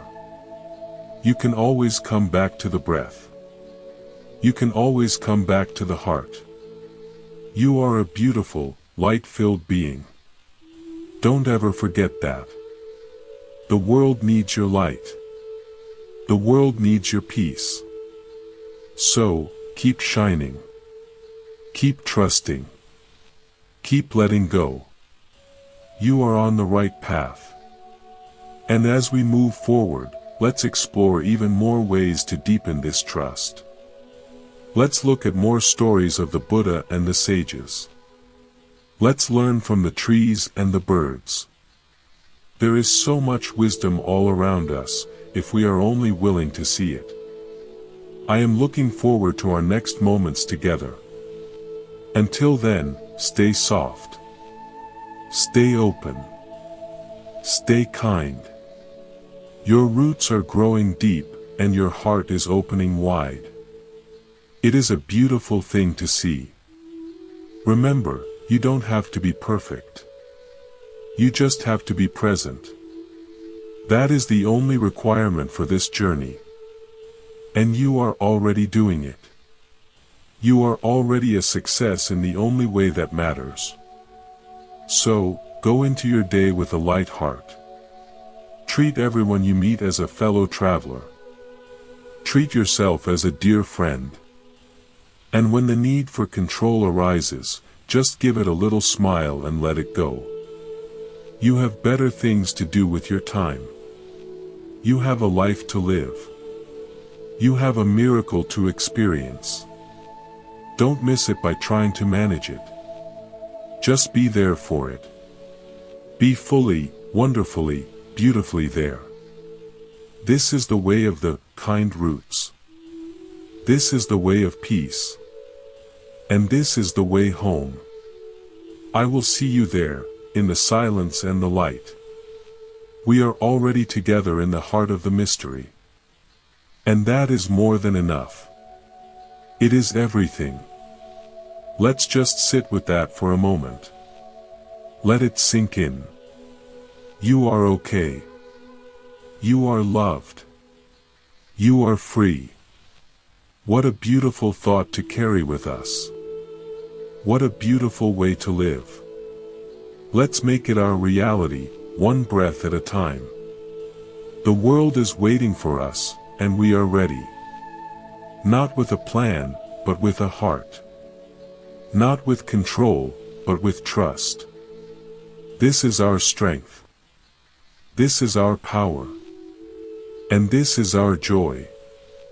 Let's go forth and share it with the world. The world needs more kind roots. It needs more people like you.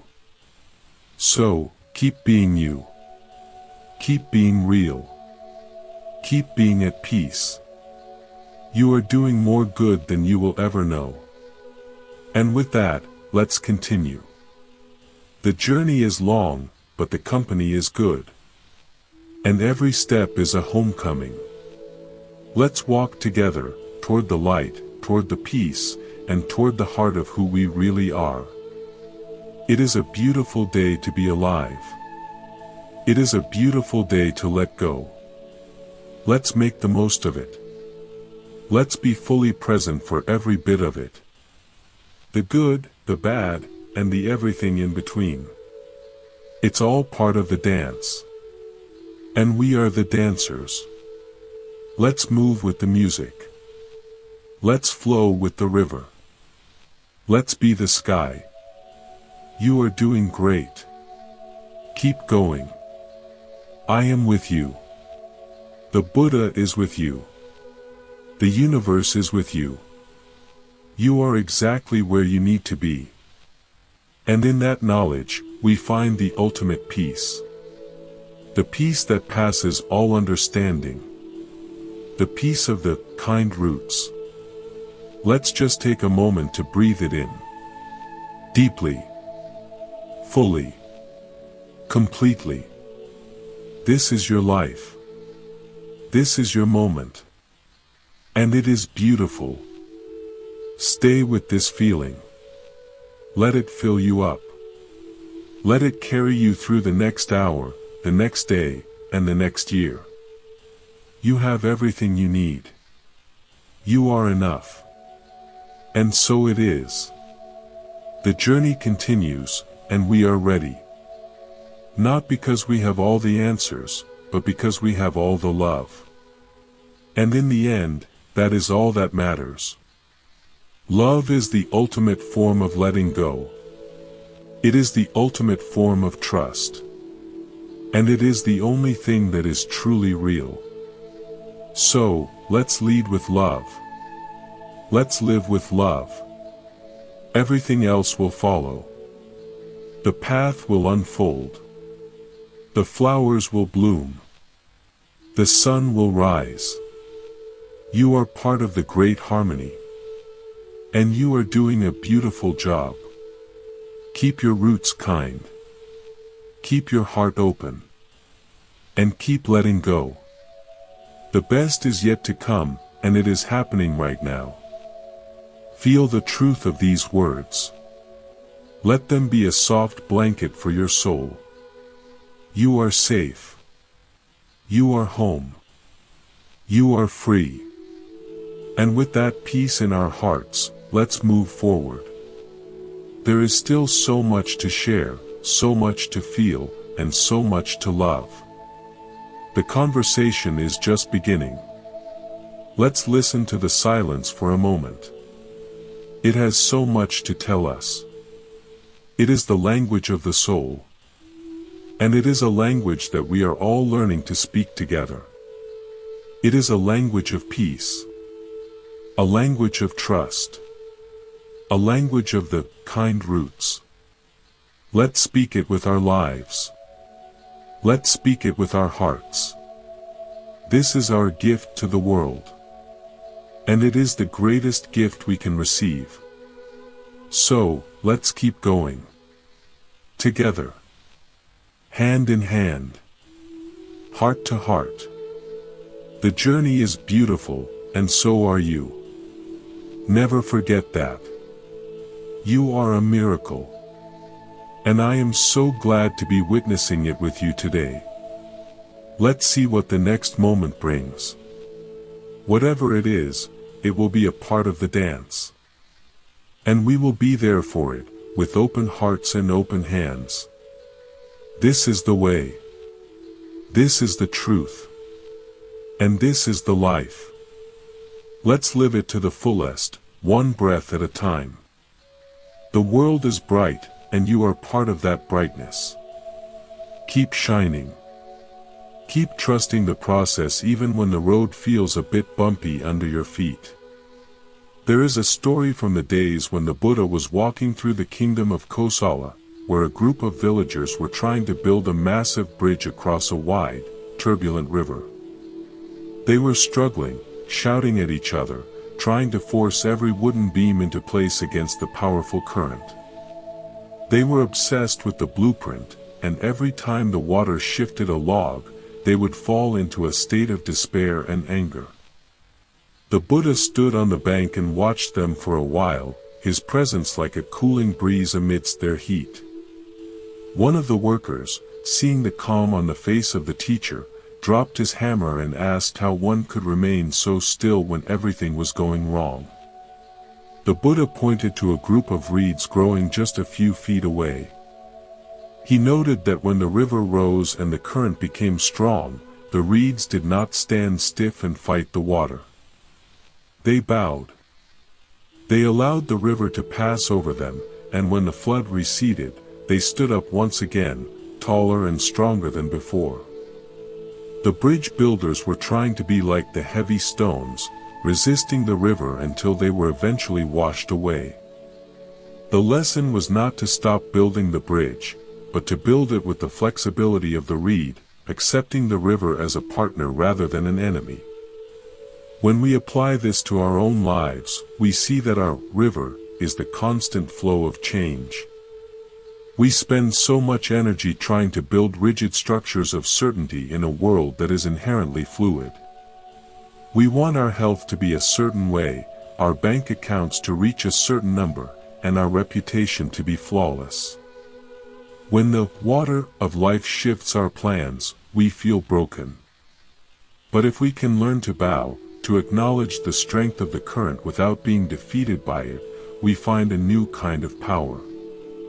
This power is not about domination, it is about alignment. Think about the way we hold on to our opinions. We treat them as if they are parts of our very soul, and when someone disagrees with us, we feel as though we are being attacked. We try to control the minds of others, hoping to convince them that our way of seeing the world is the only correct one. But have you ever noticed how much peace you find the moment you decide you do not need to be right? There is a profound lightness in saying that you have your path and I have mine. We can walk together without needing to step in the exact same footprints. This release of intellectual control is like opening a window in a room that has been stuffy for years. You no longer have to defend a fortress. You are free to listen, to learn, and to be surprised. In the ancient teachings, there is a concept of being like a hollow bamboo. The bamboo is strong because it is empty. Because it is empty, the wind can whistle through it and music can be made. If it were solid and filled with its own importance, it would simply snap in the storm. Our need to control is what makes us solid and brittle. Our willingness to let go is what makes us hollow and musical. We often fear that if we let go of control, we will become lazy or lose our direction. But the opposite is actually true. When you stop fighting reality, you have so much more energy to act effectively. You are no longer exhausted by the friction of your own resistance. You see the world more clearly, and your decisions come from a place of quiet wisdom rather than frantic ego.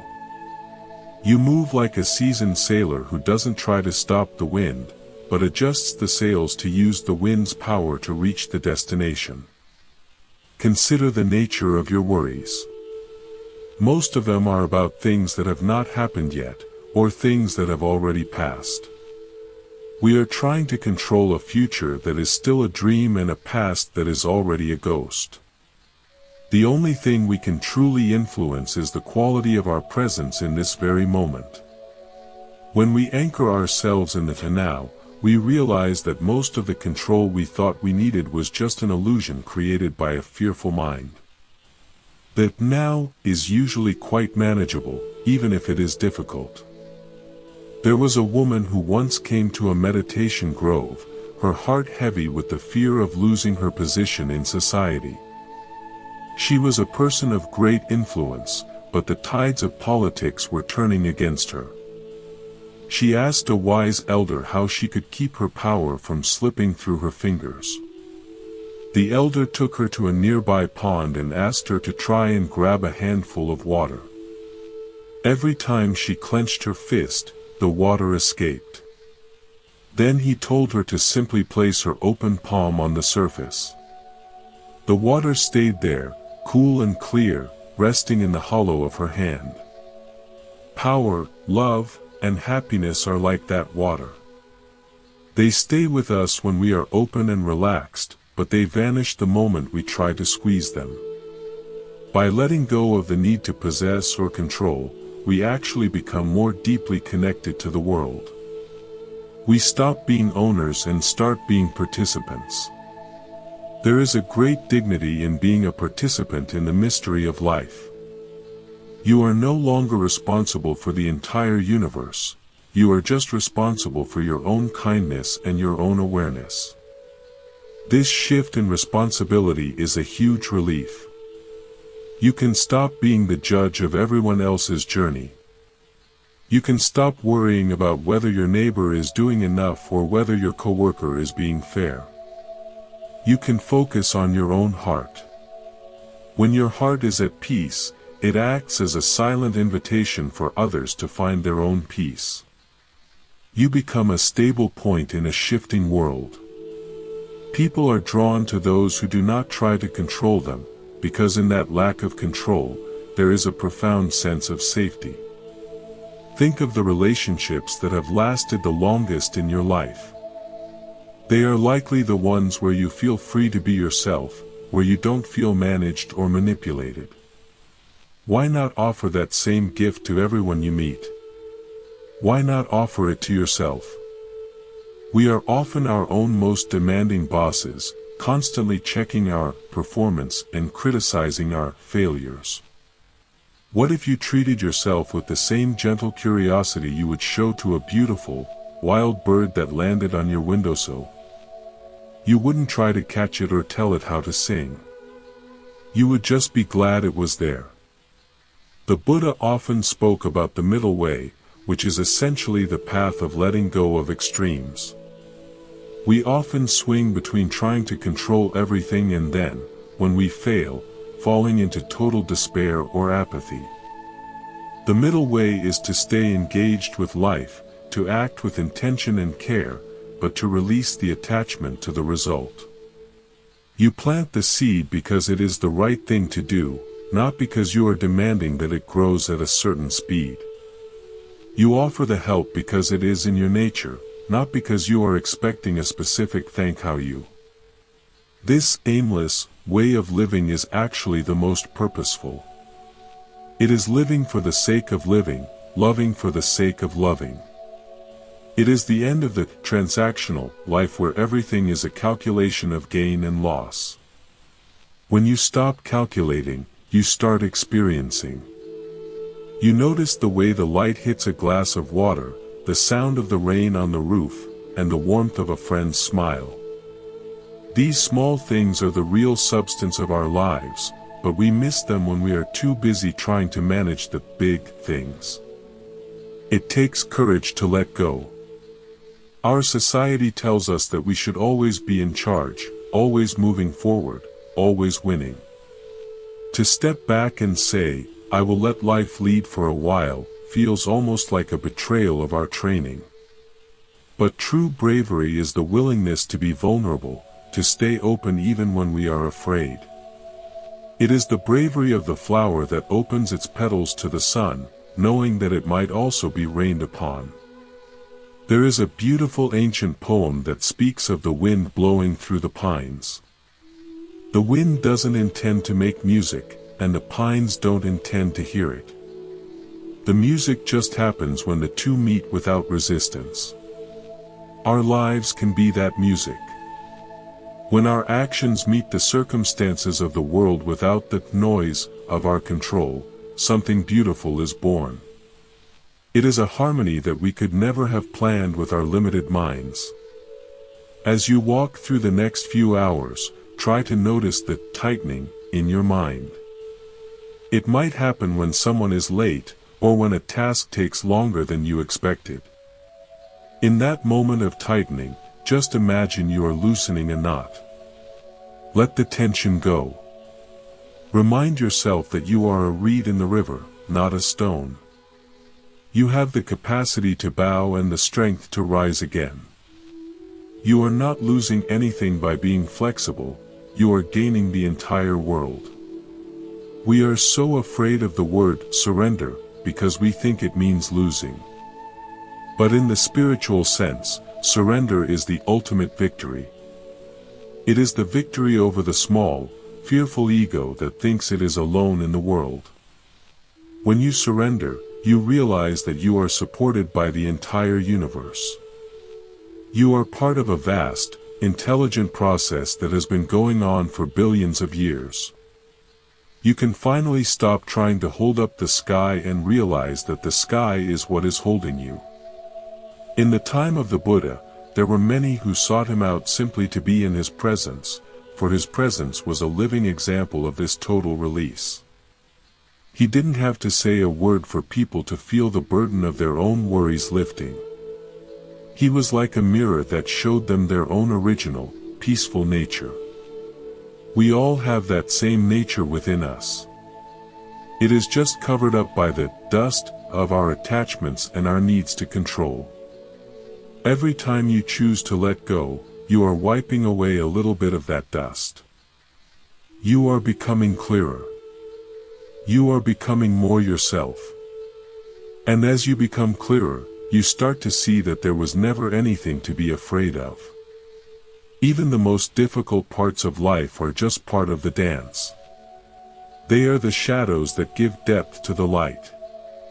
Without the challenges, we would never discover the depth of our own compassion and the strength of our own resilience. So, let's welcome it all. Let's welcome the sunshine and the rain, the success and the failure, the moments of knowing and the moments of deep uncertainty. We are travelers on a beautiful road, and we don't need a map because we are trusting the journey itself. Each step is the goal. Each breath is the destination. And in this trust, we find a peace that no storm can ever take away.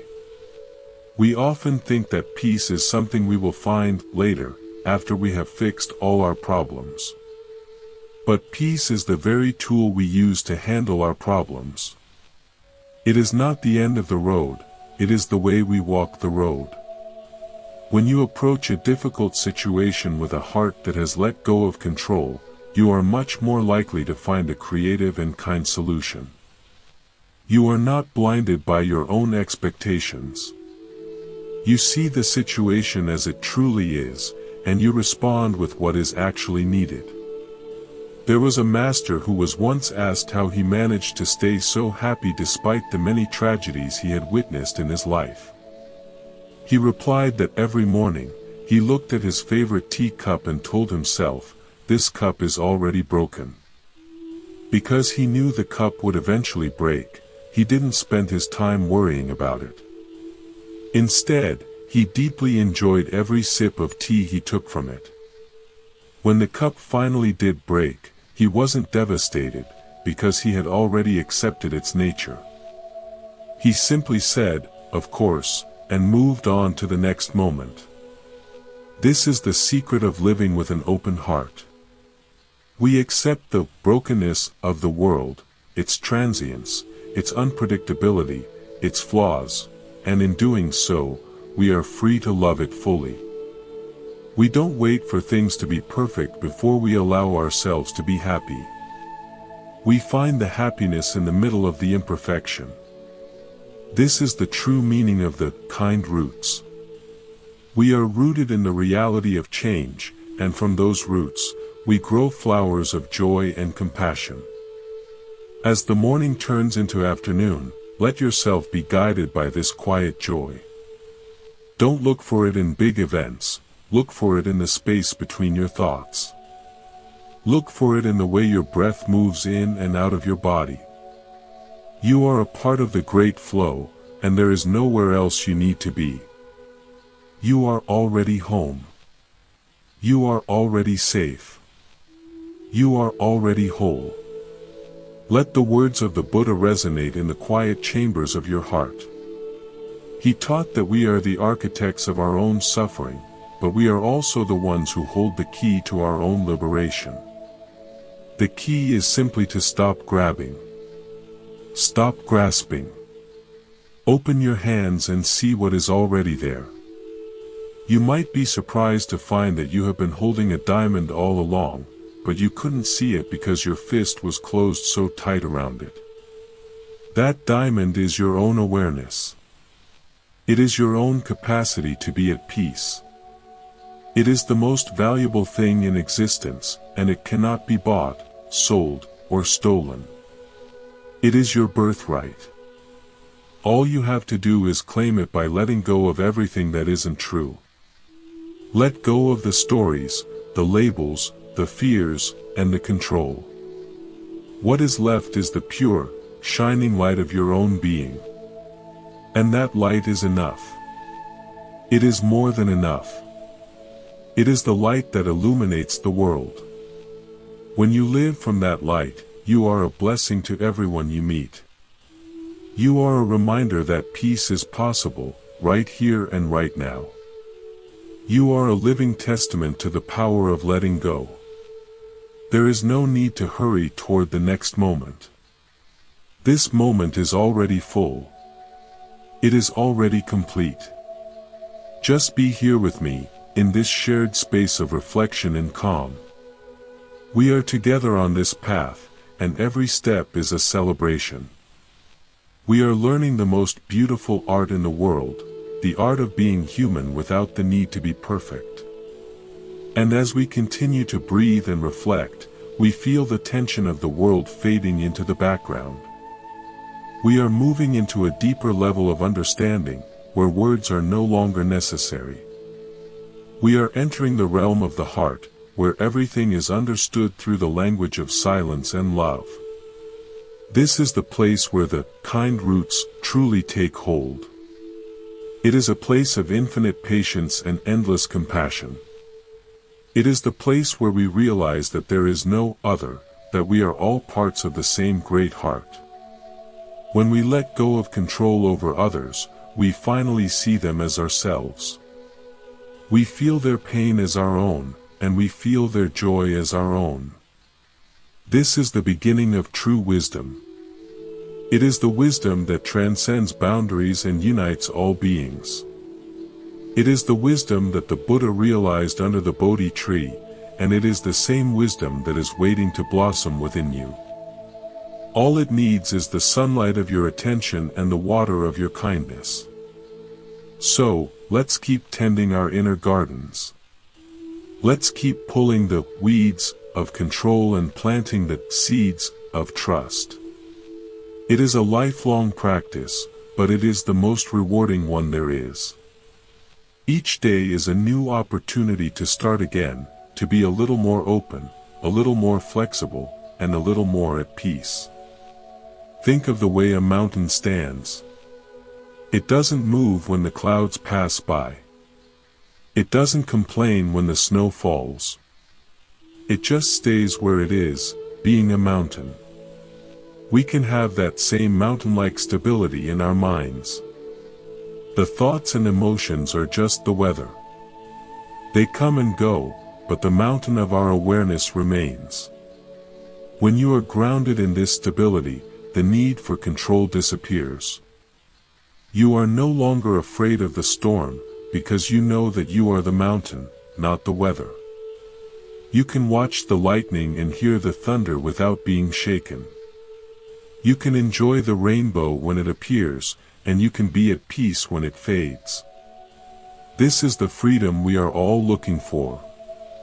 It is the freedom from the tyranny of our own fearful thoughts. It is the freedom to be truly alive.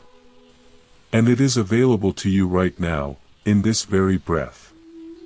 You don't have to wait. You don't have to earn it. You just have to choose it. Choose peace. Choose trust. Choose letting go. These are not just words, they are ways of being. They are the path to a life of meaning and joy. And you are already on that path. You are already making progress. Each time you notice your desire for control and choose to release it, you are taking a giant step forward. Be proud of yourself for having the courage to look at these things. Most people spend their entire lives running away from their own inner world. By sitting here and reflecting, you are doing something very brave. You are facing yourself with honesty and kindness. This is the hallmark of a true practitioner. And as we sit together, let's feel the warmth of our shared humanity. We all struggle with the same things. We all want to be happy and free from suffering. We are all learning how to navigate this complex and beautiful life. We are brothers and sisters on the same journey. There is a great comfort in this shared experience. You are not alone in your fears or your desires. We are all in this together. And by supporting each other, we make the journey so much easier. We can share the load. We can offer a hand when someone falls. We can celebrate each other's victories. This is the spirit of the kind roots. It is a spirit of community and connection. It is the understanding that my peace is your peace, and your peace is mine. When one of us lets go of control, it makes it easier for everyone else to do the same. We are creating a ripple effect of calm that can reach far beyond our own lives. Imagine the world if everyone chose to let go of just one thing they were trying to control today. Imagine the reduction in stress, the decrease in conflict, and the increase in understanding. It starts with us. It starts with you. Your small act of surrender is a contribution to the peace of the whole world. So, don't underestimate the power of your own choices. You are more powerful than you know, but it is a different kind of power than what the world usually talks about. It is the power of a quiet heart. It is the power of a mind that is no longer at war. This is the only power that can truly change the world. Let's carry this power with us as we move into the next part of our day. Let's be the peace bringers in our families, our workplaces, and our communities. Let's show the world that it is possible to live with an open hand rather than a clenched fist. It is a beautiful way to live. It is a way of grace and ease. And it is a way that is always available to us, no matter what is happening. We are never stuck. We are never truly lost. We are always just one breath away from peace. I want to tell you about a monk who lived in a remote cave. He had nothing but a few bowls and a blanket. One night, a thief came to the cave looking for something to steal. The monk, seeing that the thief was poor and desperate, realized he had nothing of value to give. So, he took off his only robe and gave it to the thief. The thief, confused and a bit ashamed, took the robe and ran off into the night. The monk sat outside his cave, naked in the moonlight, and felt a deep sense of compassion for the man. He looked up at the beautiful moon and thought, "Poor man, I wish I could have given him this beautiful moon as well." This story illustrates the ultimate level of letting go. The monk was so free from the need to control his possessions or even his own comfort that he could see the beauty of the moon even when he had nothing else. He didn't see himself as a victim. He saw the thief as someone who was missing out on the real treasure, the beauty of the present moment. We might not be ready to give away our clothes and live in a cave, but we can certainly give away our robes of judgment, anger, and the need to be right. We can give them away and stand naked and honest in the moonlight of our own awareness. This is where the real wealth is. When you are no longer trying to protect an image or a set of possessions, you are truly invincible. There is nothing anyone can take from you that really matters. Your peace is not dependent on external things. It is rooted deep within you, in the kind roots of your own soul. This realization is the end of fear. And when fear ends, life truly begins. You can take risks, you can love deeply, and you can be your authentic self without worrying about what others think. You are free. As we move forward, let's keep this sense of freedom in our hearts. Let's be adventurous. Let's be kind. Let's be present. The world is a vast and wonderful playground, and we are here to play our parts with as much joy and presence as possible. Think of the children you see playing in a park. They don't have a 5-year plan. They don't worry about their reputation. They are just fully in the game. If they fall, they cry for a minute and then they are back in the game. They are the true masters of letting go. Let's reclaim a bit of that childhood spirit. Let's be less serious and more sincere. Let's be less judgmental and more curious. Life is too short to spend it all in manager mode. Let's spend more time in wonder mode. The world is full of wonders, but we can only see them when our eyes are not clouded by our own agendas. When you stop trying to make the world fit into your box, you realize that the world is much bigger and more beautiful than your box could ever be. So, break the box. Let the walls down. Let the mystery in. You are ready for this. You have everything you need. The kind roots are supporting you, and the light of the Buddha is guiding you. Just breathe. Just be. And watch what happens. The universe has a way of surprising us when we stop telling it what to do. It has a way of bringing us exactly what we need, often in ways we never expected. There is a profound intelligence at work in the world, and you are a part of that intelligence. You don't have to figure everything out with your logical mind. You can trust your intuition. You can trust the flow. You can trust the kind roots. Think about the way a seed knows how to become a flower. It doesn't have a textbook. It doesn't have a teacher. It just follows its own internal wisdom, responding to the earth, the water, and the sun. You have that same internal wisdom. You know how to grow. You know how to heal. You know how to be at peace. All you have to do is provide the right environment. And the right environment is one of acceptance, kindness, and letting go. When you stop trying to force your growth, it happens naturally. When you stop trying to control your life, it becomes a masterpiece. Let's trust that process. Let's trust ourselves. We are all beautiful flowers in the garden of life, and we are all blooming at exactly the right time. There is no competition. There is no hurry. There is only the beauty of the bloom. And your bloom is uniquely beautiful. Nobody else can be you. Nobody else can offer the specific light that you bring to the world. So, don't try to be like anyone else. Don't try to fit into someone else's idea of what you should be. Just be yourself, fully and authentically.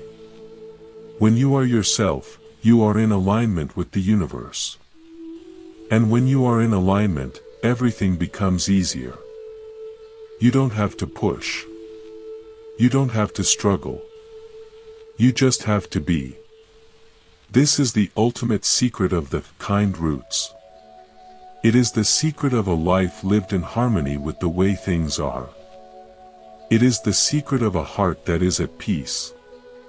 And it is a secret that is now yours to keep and to live. As we sit in the soft light of this understanding, let's just enjoy the feeling of being alive. It is such a gift. To be able to think, to feel, to love, and to breathe. What more do we really need? The world is full of noise and distractions, but here, in this moment, there is only peace. There is only the quiet connection between our hearts. This is the real thing. This is what truly matters. Let's carry this feeling with us as we move through the rest of our day. Let it be the kind roots that keep us steady. Let it be the light that guides our way. We are on a beautiful journey, and we are doing it together. Each breath is a new beginning. Each moment is a chance to let go and start again. There is no limit to the amount of peace we can find. There is no limit to the amount of love we can share. We are infinite beings in a finite world. And by letting go of control, we connect with our infinite nature. We realize that we are not just this body or this mind. We are the very consciousness that holds it all. This is the greatest realization of all. It is the end of all suffering. It is the beginning of true freedom. And it is available to you, right here and right now. So, let's just be for a moment. No words. No thoughts. Just the pure awareness of being. Feel the stillness. Feel the peace. This is who you really are. This is the kind roots of your soul. And it is beautiful. It is perfect. It is enough. As we move forward, let's keep this stillness in our hearts. Let it be the foundation of everything we do. Whether we are working, playing, or resting, let it all come from this place of inner peace. When we act from peace, our actions are powerful and kind. When we speak from peace, our words are clear and healing. When we live from peace, we are a light for the whole world. And the world needs your light. It needs your peace. So, don't be afraid to shine. Don't be afraid to be your authentic self. The world is waiting for you. You are a miracle, and it is time to live like one. Let go of the control. Let go of the fear. Trust the kind roots. Trust the journey. Everything is unfolding exactly as it should. You are exactly where you need to be. And you are doing a beautiful job. I am so grateful to be on this path with you. It is a privilege to share these moments and to explore these truths together. Let's keep walking, with light hearts and open minds. The journey continues, and it is more beautiful than we can imagine. Each step is a blessing. Each breath is a gift. We are together in the heart of the mystery, and that is the most wonderful place to be. Let's stay in this place of wonder and gratitude. Let it be the atmosphere of our lives. When we live with gratitude, we realize that we already have everything we need. The need for control simply fades away in the light of our appreciation. We start to see every moment as a gift, even the difficult ones. We see that everything is contributing to our growth and our understanding. We become truly wealthy, not because of what we have, but because of how we see. This is the wealth of the Buddha. This is the wealth of the kind roots. And it is a wealth that you can never lose. It is yours forever. So, take a deep breath. Feel the richness of your own life. Feel the abundance of this moment. You are truly blessed. And as we continue our journey, let's share this blessing with everyone we meet.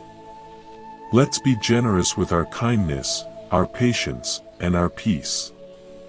The more we give, the more we have. This is the beautiful paradox of the spiritual life. By letting go, we gain everything. By giving, we receive. By surrendering, we find our true strength. It is a wonderful way to live. It is a way of magic and miracles. And it is a way that is now yours to explore and to enjoy. So, keep exploring. Keep enjoying. Keep letting go. You are doing a magnificent job. And the universe is cheering you on. Feel the support of the sun, the moon, and the stars. Feel the support of the earth beneath your feet. You are a beloved child of the universe, and you are being taken care of in every single moment. Trust that. Lean into it. Let it be your ultimate security. You don't need to control anything when you know that you are in the hands of infinite love. This is the final destination of our journey today. It is the realization that we are loved, we are safe, and we are free. And in this realization, we find the peace that passes all understanding. It is the peace of the kind roots. It is the peace of the Buddha. And it is your peace. Let it fill you up. Let it overflow into the world. You are a light, and the world is a little brighter because you are in it. Thank you for being here. Thank you for your presence. Thank you for your beautiful heart. Let's keep walking together, with peace in our souls and light in our eyes. The journey continues, and it is a truly magnificent one. Each step is a homecoming. Each breath is a celebration. We are together in the heart of the mystery, and that is the most beautiful place to be. Let's just enjoy the silence for a while longer. There is so much more to hear. There is so much more to feel. The conversation is never truly over, it just changes its form. We will keep talking, keep listening, and keep growing. Because that is what we are here for. We are here to awaken together. We are here to love together. And that is enough. That is everything. So, until the next moment of reflection, stay peaceful. Stay kind. Stay open. Your roots are deep, and your heart is wide. You are doing a beautiful job. And the world is a better place because of you. Never forget that. You are a miracle. And I am so glad to be witnessing it with you today. Let's just take one more deep breath together. Inhale the peace. Exhale the control. Feel the freedom. You are here. You are home. You are free. And with that peace in our hearts, let's move forward into the rest of our beautiful lives. The path is open, and the light is shining. Let's go. Everything is possible when we lead with our hearts. Everything is beautiful when we see with the eyes of love. And everything is perfect when we trust the kind roots. So, let's trust. Let's love. Let's live. This is our path. This is our joy. And it is a truly magnificent one. I will be with you, every step of the way. In the silence, in the laughter, and in the tears. We are together in the great heart of life. And that is the most wonderful truth of all. So, stay in the light. Stay in the peace. And most of all, stay in the love. You are a blessing. And I am so grateful for you. The journey goes on, and we are ready. Not because we have a plan, but because we have each other. And that is more than enough. Let's just enjoy the ride. It's a beautiful one. And the best is yet to come.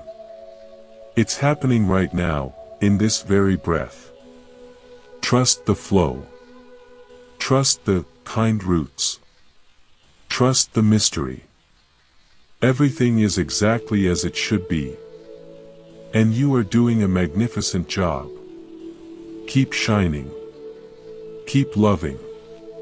Keep letting go. You are a miracle. And you are home. Feel the warmth of this truth. Let it be your companion. You are never alone. The universe is with you. I am with you. And the light of the Buddha is always shining. So, walk with grace. Speak with kindness.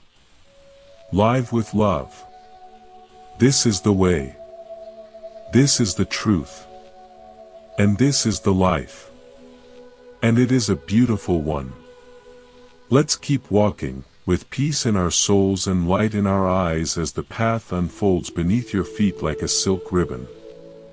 There is a deep, quiet courage in letting the world be exactly what it is without trying to fix it or force it into a more convenient shape. Imagine for a moment a master gardener who does not yell at the roses for being thorny or demand that the lilies bloom in the middle of winter. This gardener knows that every plant has its own rhythm, its own season, and its own unique way of reaching for the light. When we stop demanding that our lives follow our timeline, we start to see the hidden perfection in the timing of the universe. In the old stories, there was a group of monks who were traveling through a mountain pass when they encountered a bridge that had been washed away by a sudden flash flood. Most of the monks began to panic, calculating how many days they would lose and how they would survive the cold nights on the rocky slope. They were trying to control the uncontrollable, pushing their minds against the reality of the broken bridge.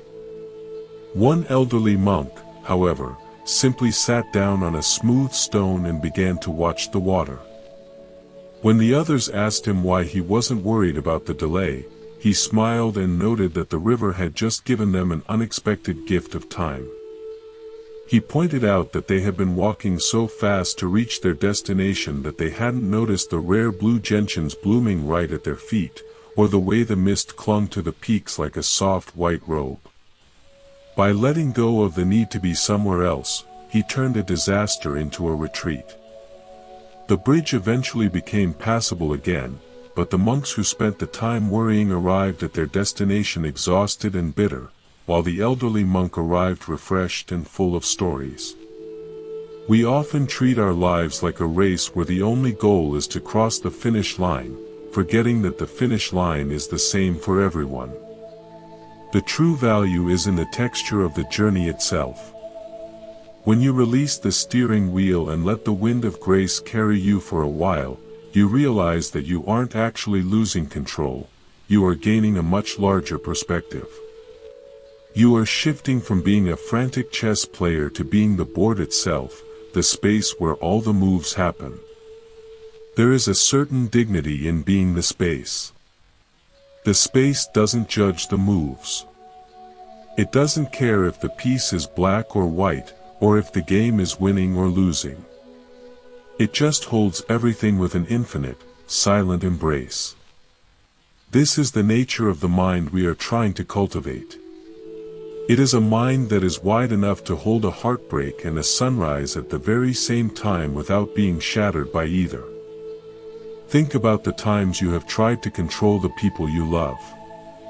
You want them to be happy, so you try to manage their choices. You want them to be safe, so you try to predict their risks.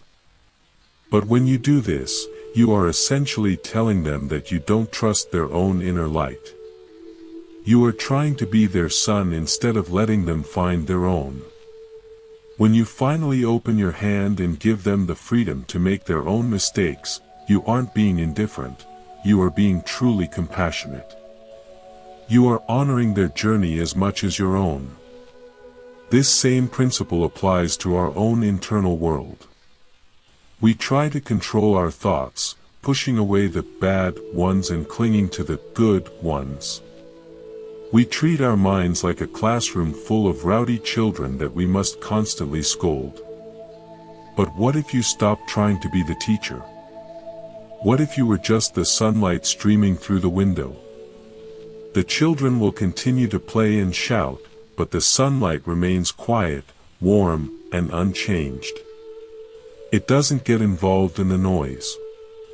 It just provides the warmth for everything to exist. There is a beautiful story about a woman who came to the Buddha crying because her life was filled with 80 different problems. She listed them all, from her difficult mother-in-law to the roof of her house that leaked during the monsoon. She begged the Buddha to give her a way to solve all 80 problems. The Buddha listened patiently and then told her that he could not help her with those 80 problems. In fact, he said that everyone in life has at least 80 problems, and as soon as you solve one, another pops up to take its place. The woman was devastated, asking what the point of his teaching was if he couldn't help her fix her life. The Buddha replied that while he couldn't help with the 80 problems, he could help her with the 81st problem. When she asked what that was, he said that the 81st problem is the belief that you shouldn't have any problems. This is the ultimate act of letting go of control. It is accepting that life is inherently messy, unpredictable, and sometimes painful. When you stop fighting the existence of problems, they stop being burdens and start being just another part of the scenery. This shift in perspective is like taking off a pair of heavy, dark glasses. Suddenly, you see that the world is much brighter and more colorful than you thought. You see that your happiness was never dependent on a problem-free life. It was always waiting for you in the middle of the mess. It is the peace of a mountain that stays still even as the clouds collide around its peak. When you sit quietly today, try to feel the weight of your own body.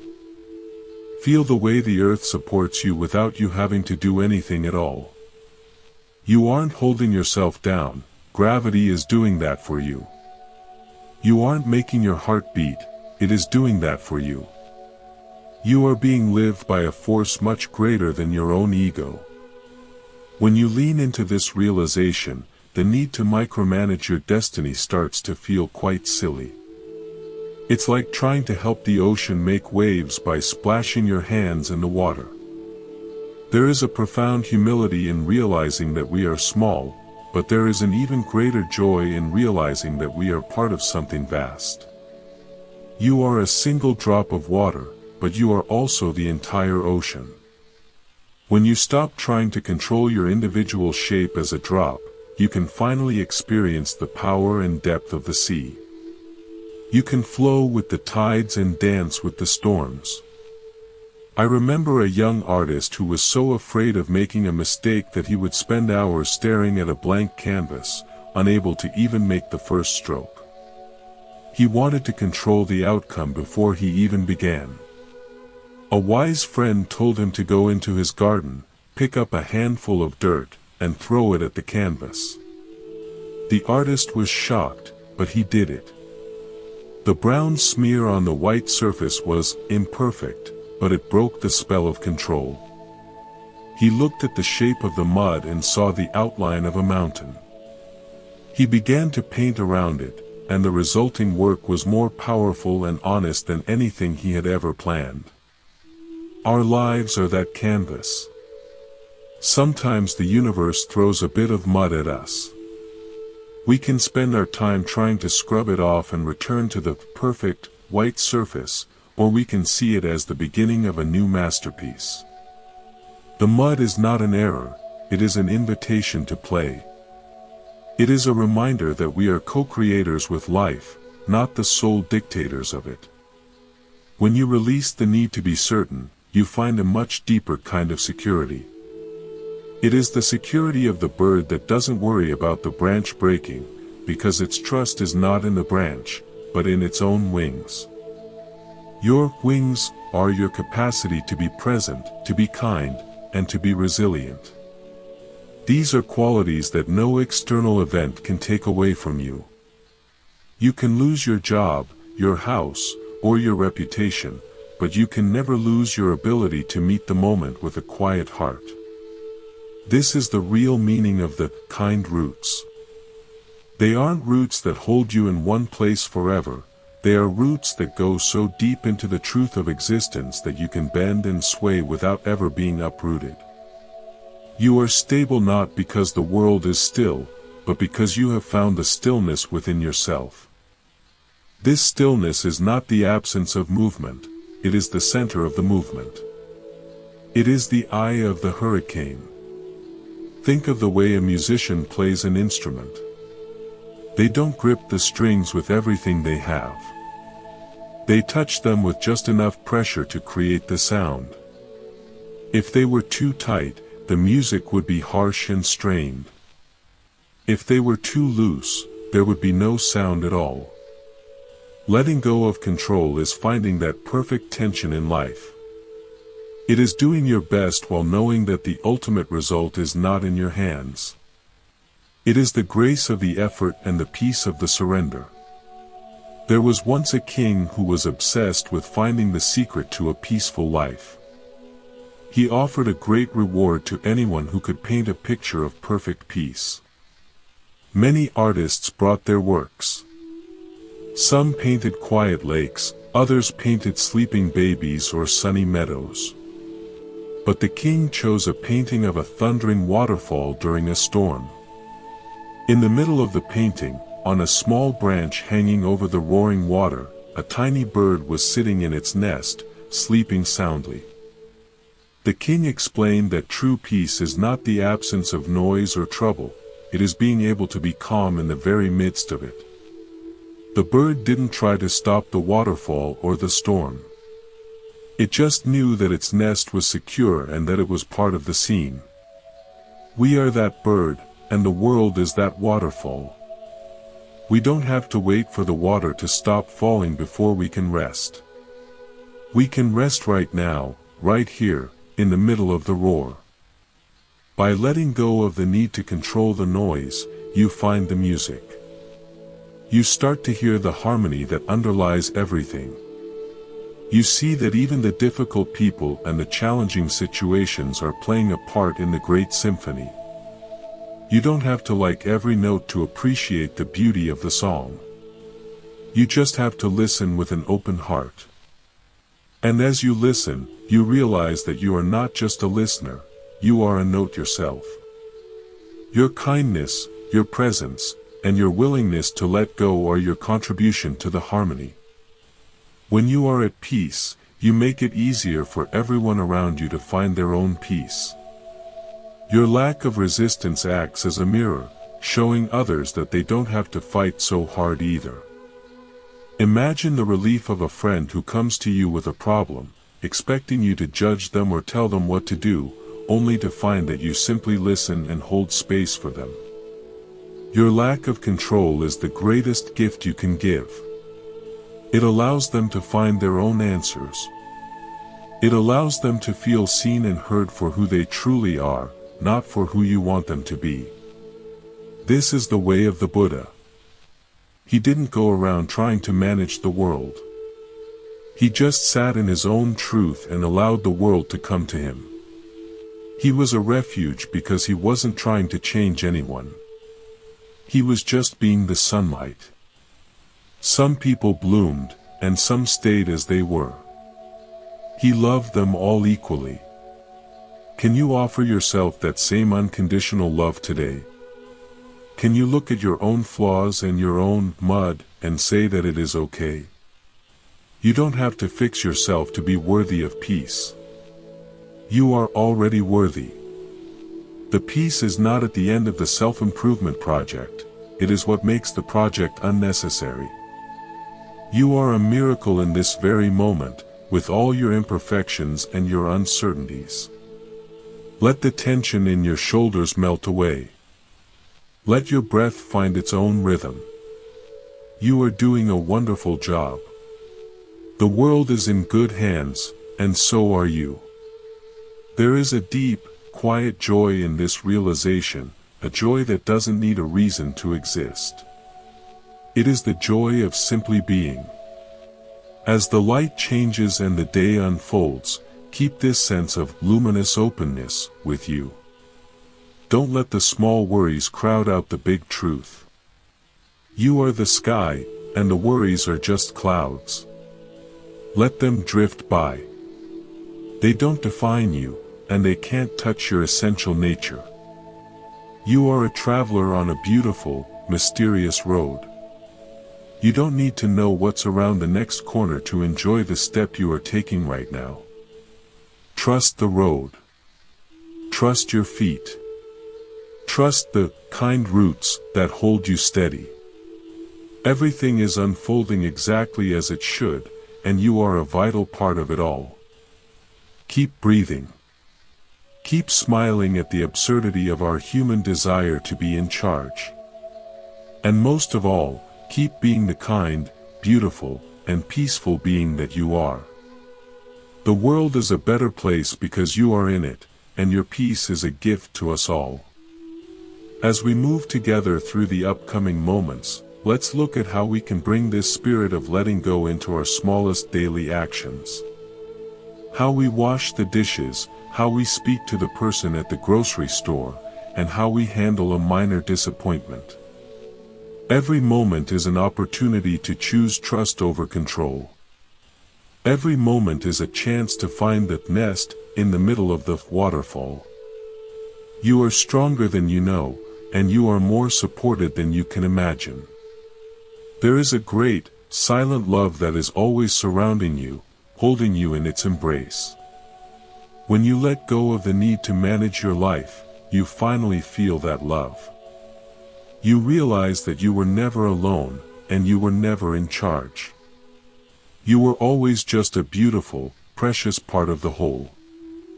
So, take a deep breath and let it all out. Let go of the baggage. Let go of the blueprints. Just be here. Just be you. That is more than enough.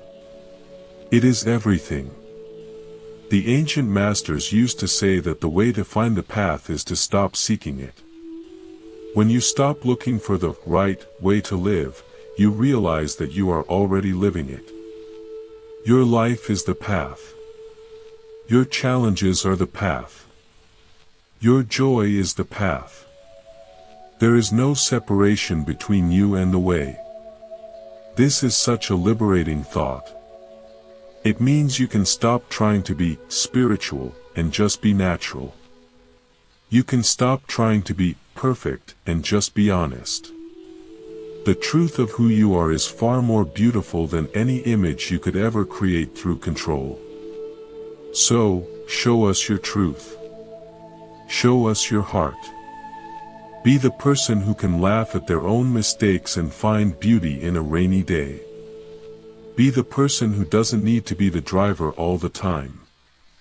The world needs your presence, not your management. And as we continue our journey, let's keep our eyes open for the small miracles. The way a leaf turns toward the sun, the sound of a child's laughter, the feeling of a cool breeze on a warm afternoon. These are the things that remind us that life is a gift, not a problem to be solved. When you live with an open hand, every moment is a potential miracle. You are ready to receive whatever life brings, and you are ready to let it go when it is time.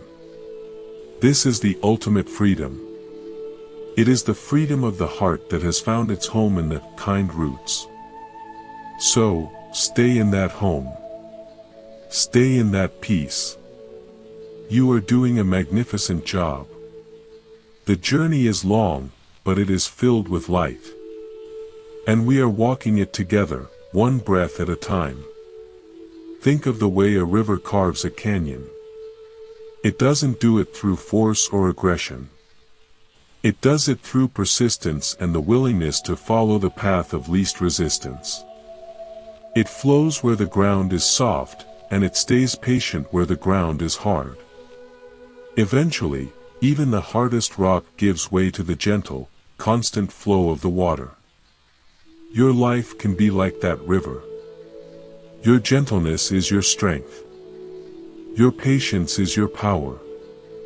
When you stop trying to blast through the rocks of your problems with the dynamite of control, you find that you can flow around them.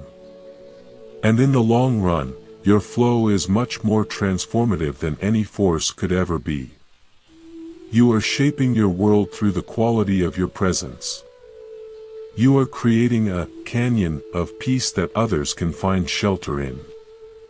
This is a quiet, hidden kind of work, but it is the most important work there is. It is the work of the soul.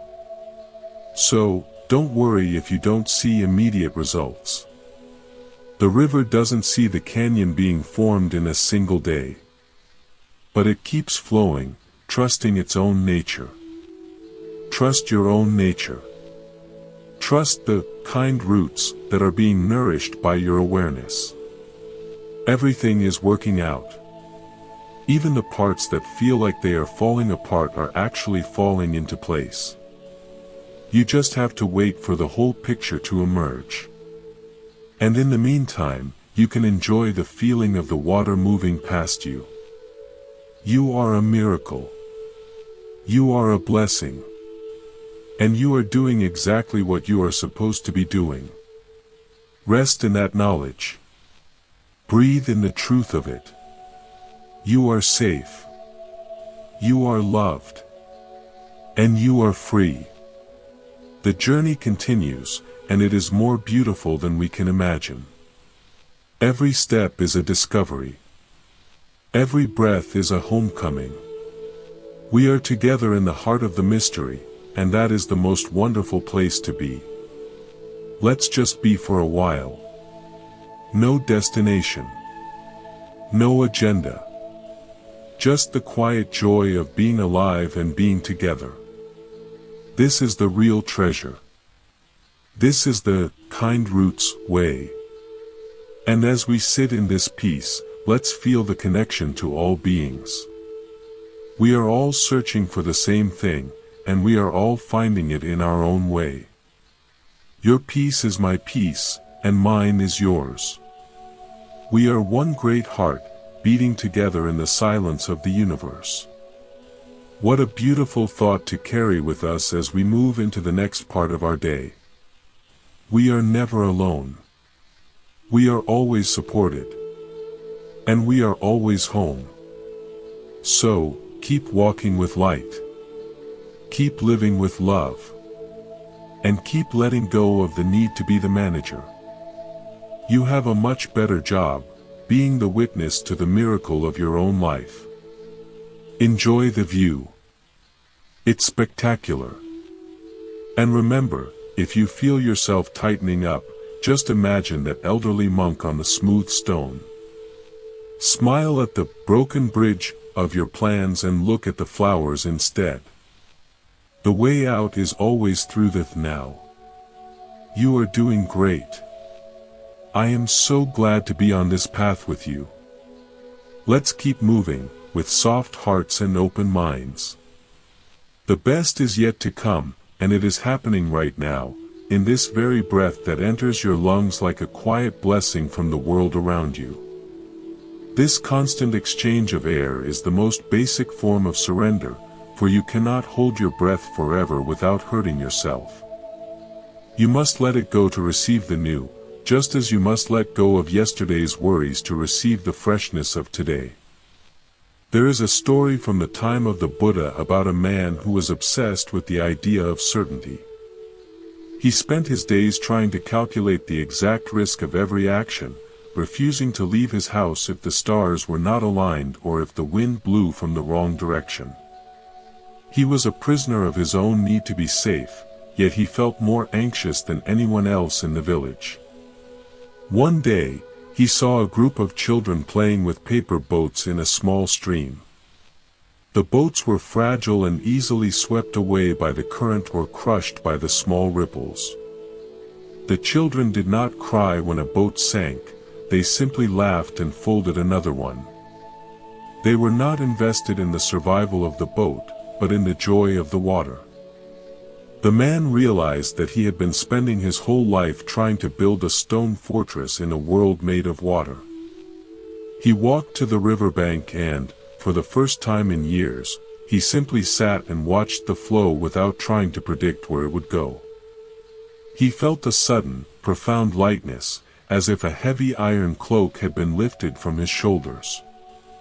We are often like that man, trying to build permanent structures in a world that is designed to change. We think that if we can just control the behavior of our partners, the health of our bodies, or the stability of our careers, we will finally be at peace. But peace is not the result of a perfectly managed life, it is the quality of heart that remains steady even when everything is falling apart. It is the ability to stand in the middle of a storm and say that this, too, is part of the path. When you release the need to know the ending of the story, you can finally enjoy the chapter you are reading right now. There is a beautiful power in the phrase, "I do not know." In our modern world, we are taught that we must always have an answer, a plan, and a strategy. But, "I do not know," is the doorway to the infinite. It is an admission of humility that allows the universe to step in and guide us. When you stop pretending to be the expert of your own future, you become an adventurer. You start to notice the small clues that life is giving you, the subtle nudges toward a path you never would have chosen for yourself but which fits you perfectly. Think of the way a sculptor works with a piece of wood. They do not force a shape upon the material, they listen to the grain. They follow the knots and the curves that are already there. Our lives have a grain, too. There is a natural direction to our energy and our talents. Much of our stress comes from trying to carve against that grain, trying to be something we are not because we think it will give us more control or more status. When you let go of the shoulds and start to follow the his, life becomes an effortless flow. You are no longer swimming upstream, you are the river itself. In the ancient texts, there is a mention of a great teacher who was like a mountain stream. When the stream encountered a rock, it did not stop and argue with the rock. It did not try to push the rock out of the way. It simply flowed around it, or over it, or through the cracks. The stream was never blocked because it was always willing to change its shape. We can be like that stream. When a difficulty arises, we can choose to be flexible rather than rigid. We can find the opening that is always there, even if it isn't the one we originally planned for. This flexibility is not a sign of weakness, it is the ultimate strength.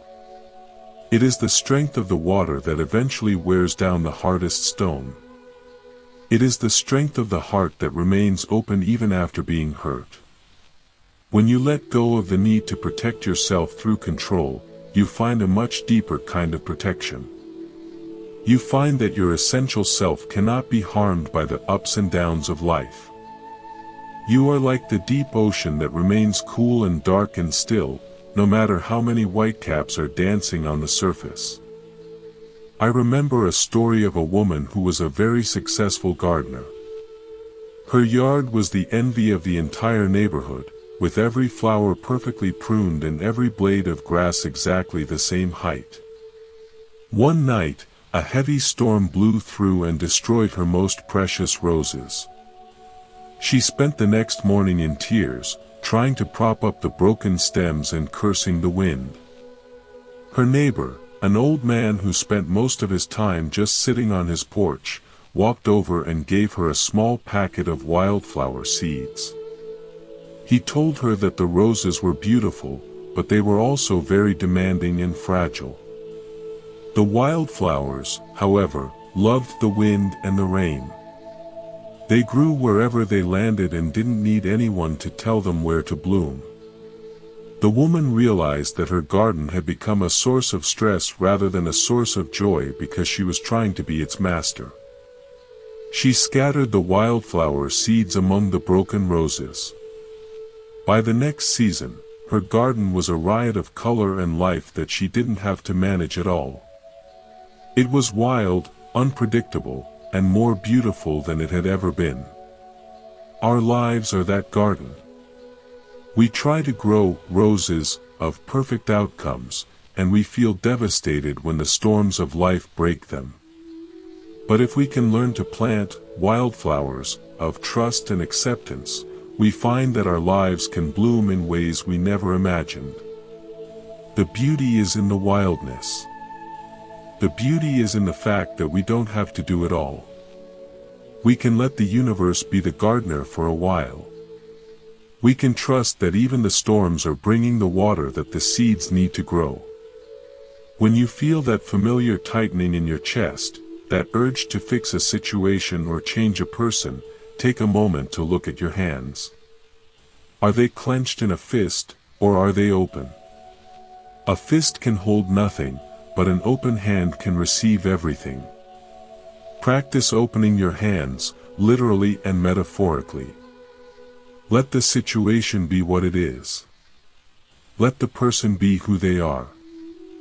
You will find that when you stop trying to hold on so tight, the things you value actually tend to stay closer to you. They are no longer trying to escape the pressure of your control. This is especially true in our relationships with our children and those we care for deeply. We want to protect them from every mistake, but in doing so, we often rob them of the chance to find their own strength. There is a story from the time of the Buddha about a mother who was so afraid of her son getting hurt that she kept him inside a golden cage. He was safe, but he was also miserable.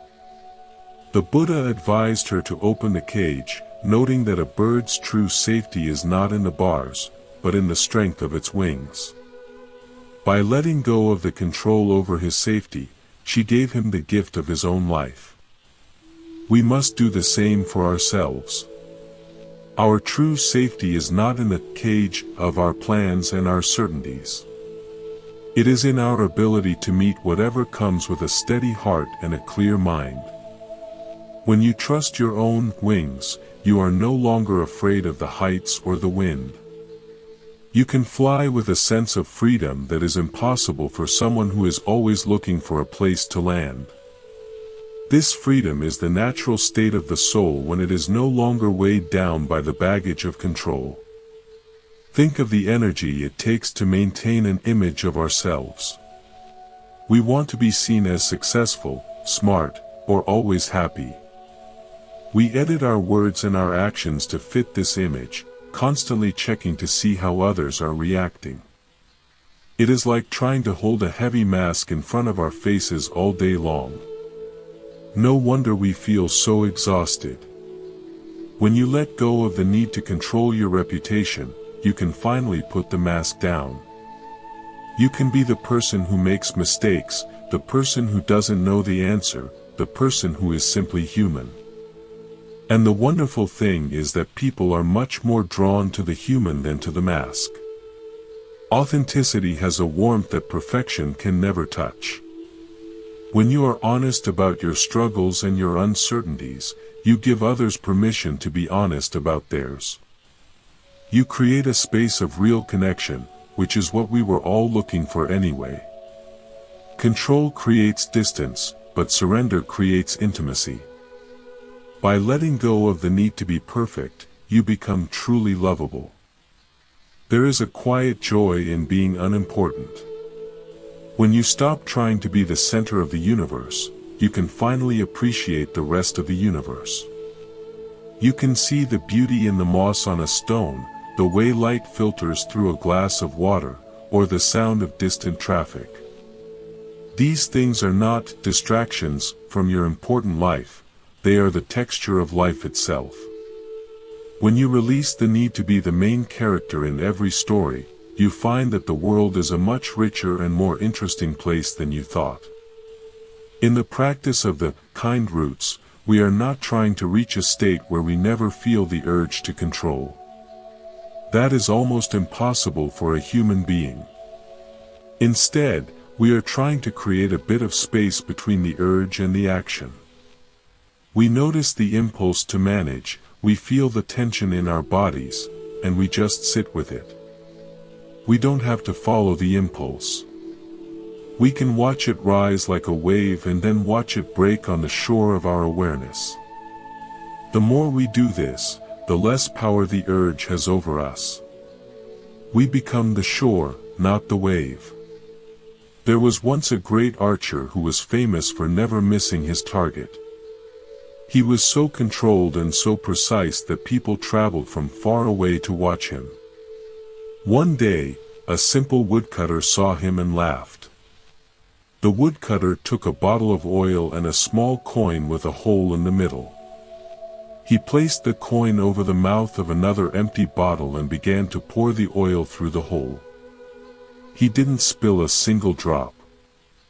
The archer was amazed and asked the woodcutter how he had achieved such control. The woodcutter replied that it wasn't control at all, it was simply practice and the willingness to let the oil flow. He said that if he had tried to force the oil through the hole, he would have missed every time. He just held the bottle and let gravity do the work.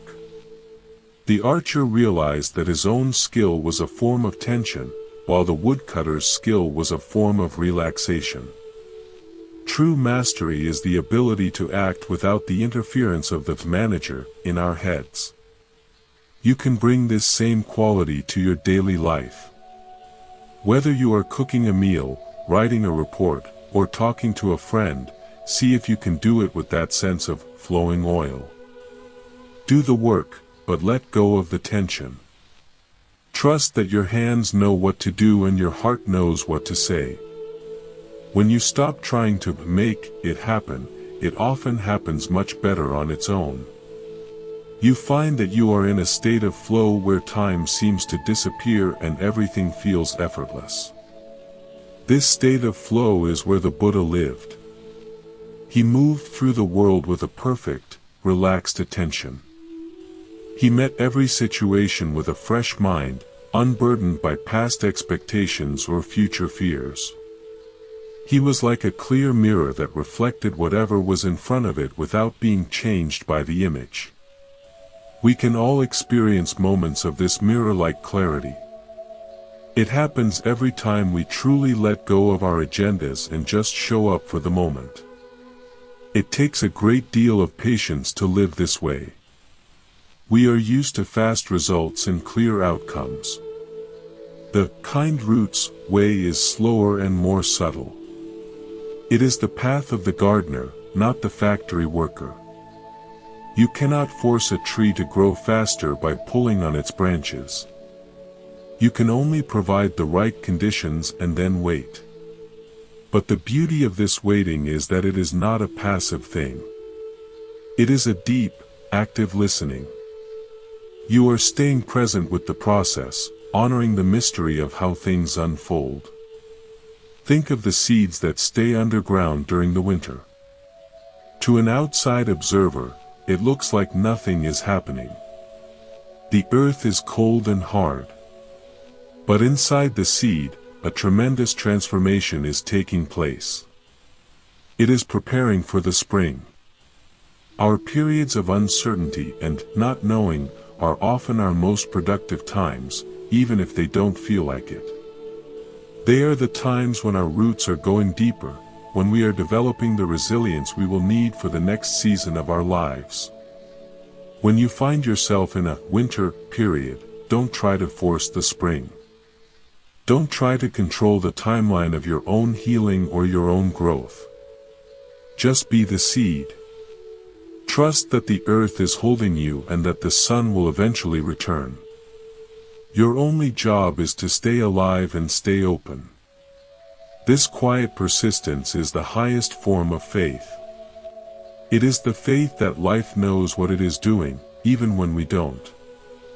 There is a story of a young monk who was very frustrated because he felt he wasn't making any progress in his meditation. He went to his teacher and complained that he was still the same person he was when he started. The teacher took him to the edge of a pond and told him to watch a lily pad. He asked the monk if the lily pad was growing. The monk said he couldn't see any movement. The teacher told him to come back the next day. A week later, the pond was covered in green. The growth was happening all the time, but it was too slow for the human eye to see. Your progress in letting go is like that lily pad. You might not notice it day by day. You might still feel the urge to control your spouse or worry about your finances. But if you keep practicing the open hand, if you keep returning to the breath, something is shifting deep within you. You are becoming a person who is less easily rattled, a person who can hold more of life's complexity with a sense of ease.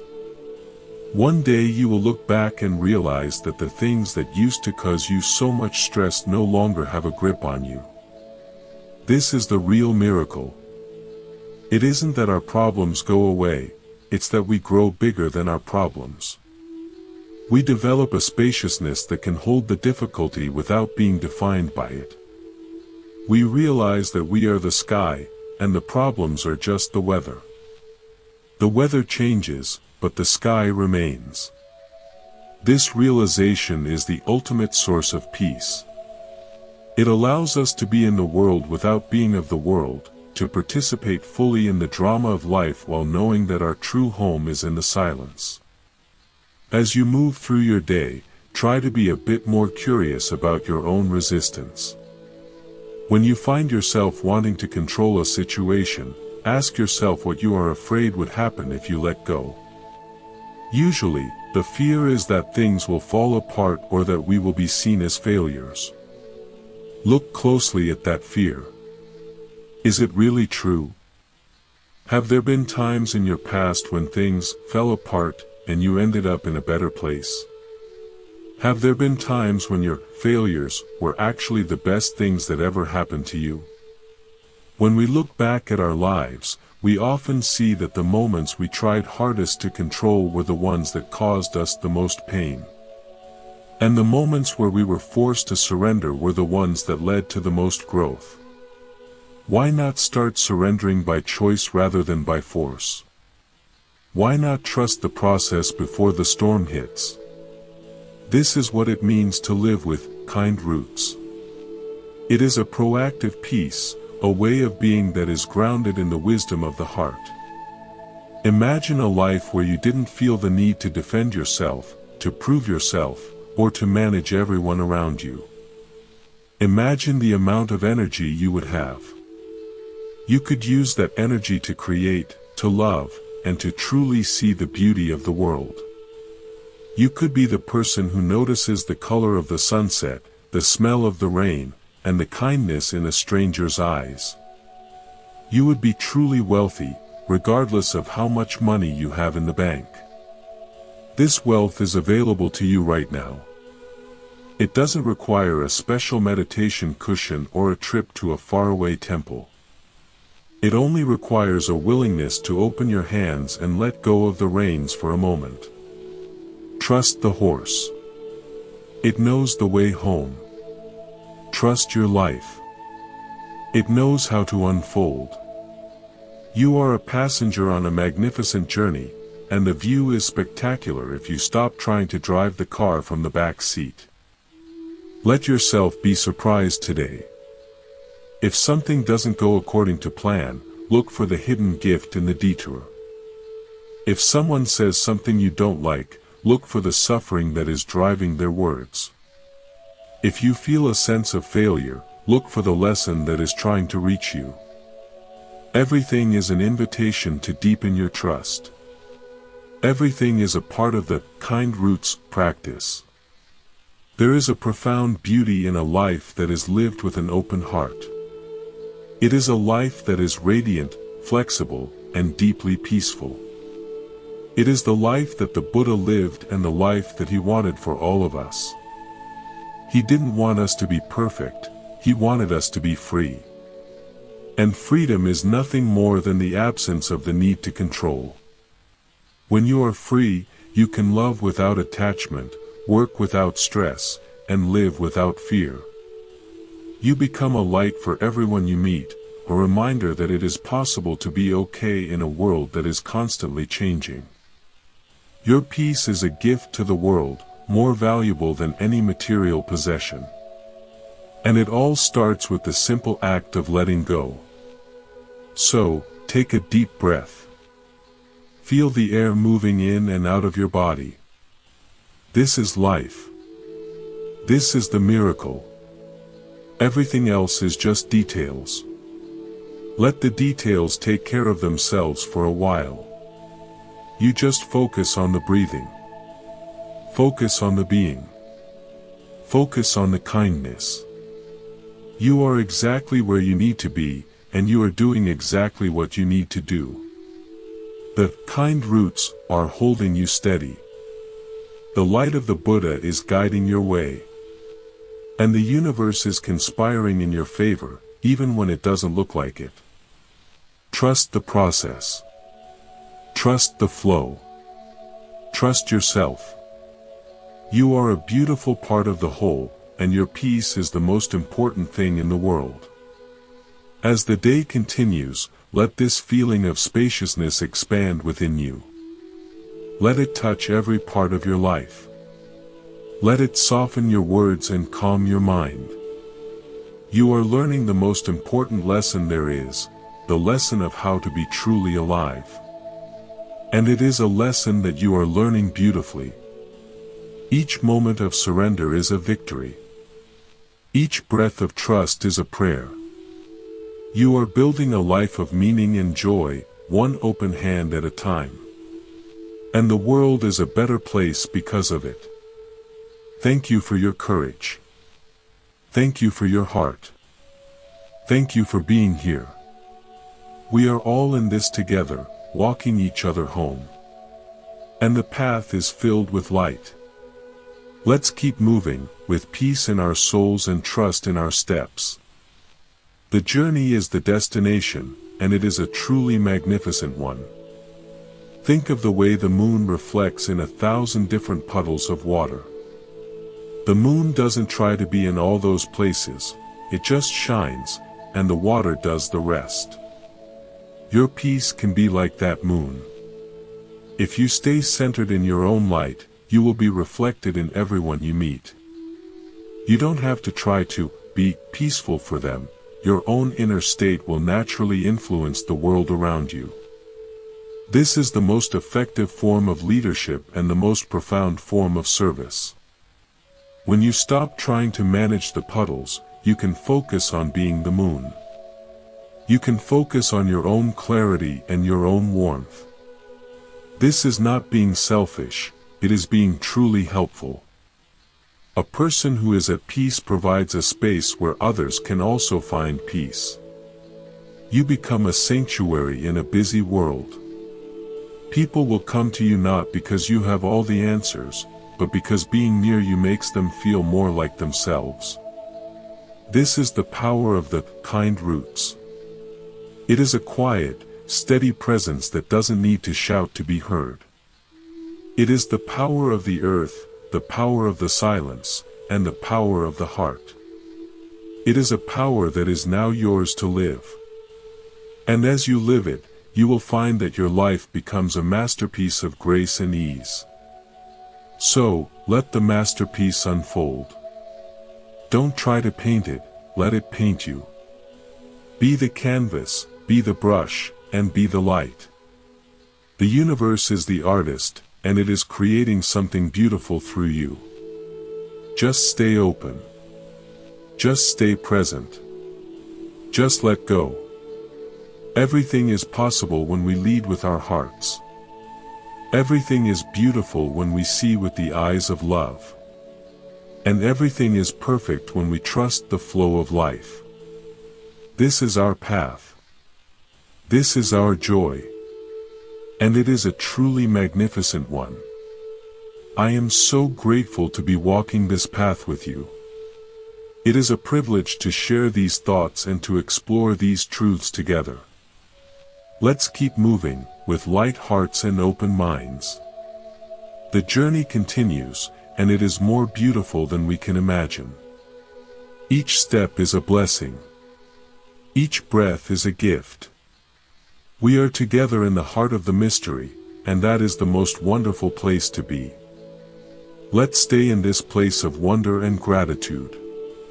Let it be the atmosphere of our lives. When we live with gratitude, we realize that we already have everything we need.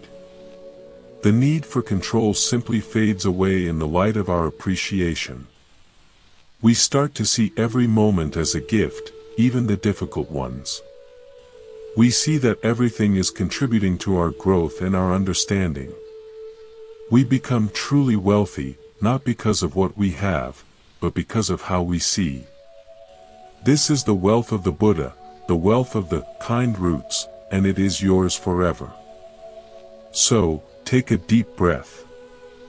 Feel the richness of your own life. Feel the abundance of this moment. You are truly blessed. And as we continue our journey, let's share this blessing with everyone we meet.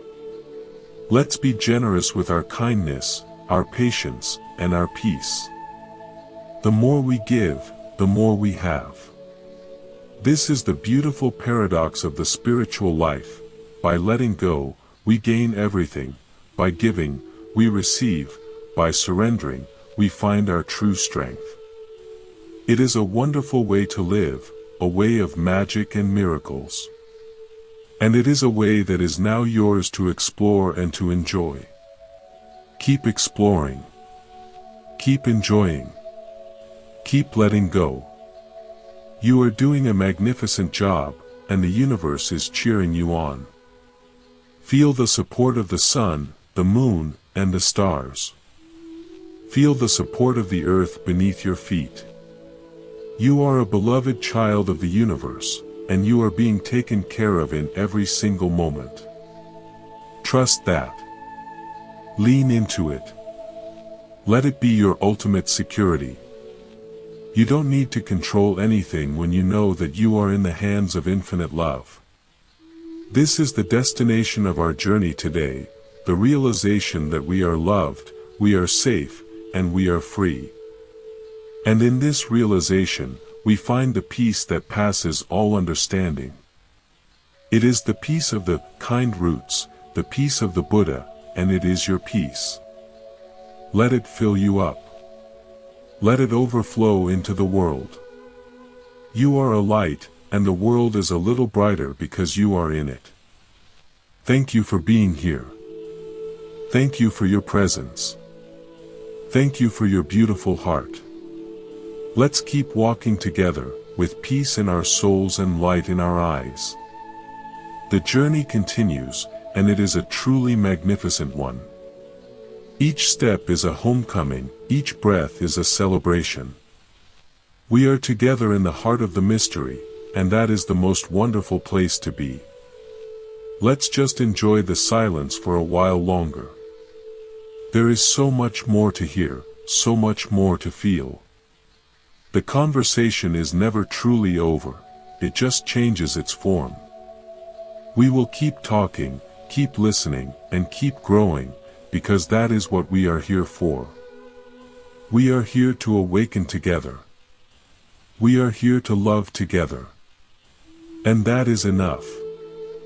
That is everything. So, until the next moment of reflection, stay peaceful, stay kind, stay open. Your roots are deep, and your heart is wide.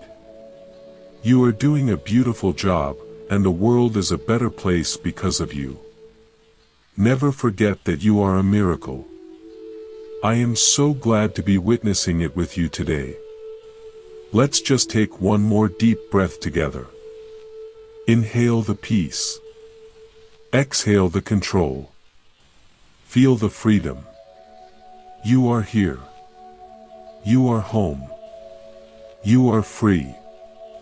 And with that peace in our hearts, let's move forward into the rest of our beautiful lives. The path is open, the light is shining, and the water is warm against your skin, inviting you to simply float rather than struggle. There is a legend from the days of the early masters about a weary traveler who carried a massive, ornate chest on his back. He believed this chest contained the secret to his happiness and security, so he guarded it with his life, locking it with 7 different keys and never letting it out of his sight. He was so busy protecting the chest that he never noticed the mountain peaks, never felt the soft moss under his feet, and never shared a meal with a stranger. One day, he came to a narrow bridge made of thin ropes that swayed in the wind. To cross, he would have to leave the chest behind, for the bridge could not support its weight.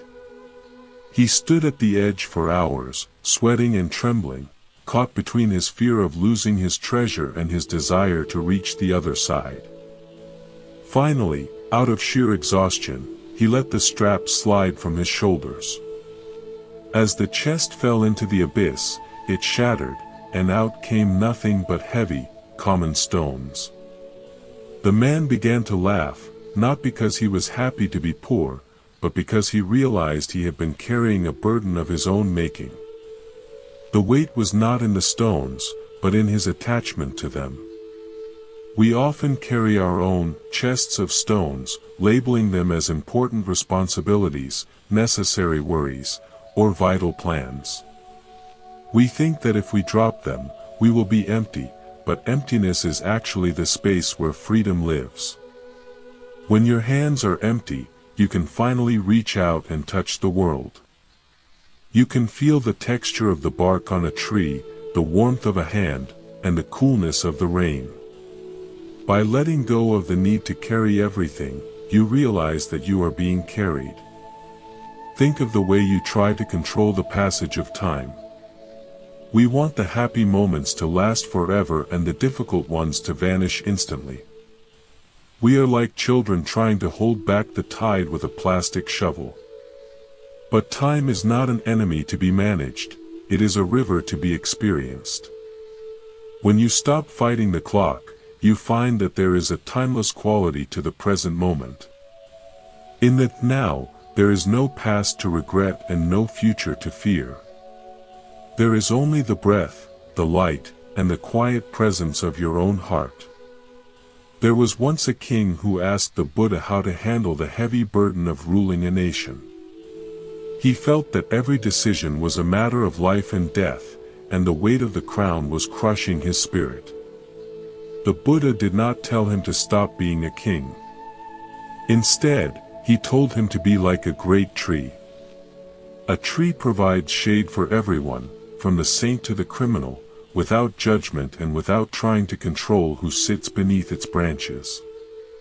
The tree is firm in its roots but flexible in its leaves. It does its work of growing and giving without the noise of anxiety.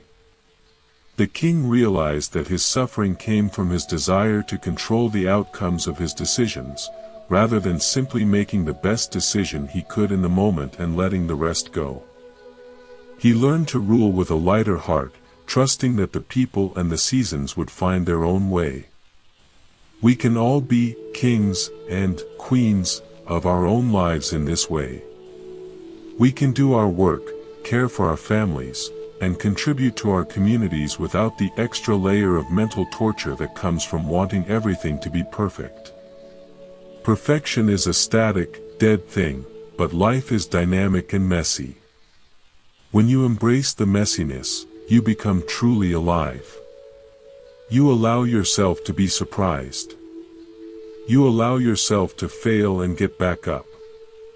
You allow yourself to be human.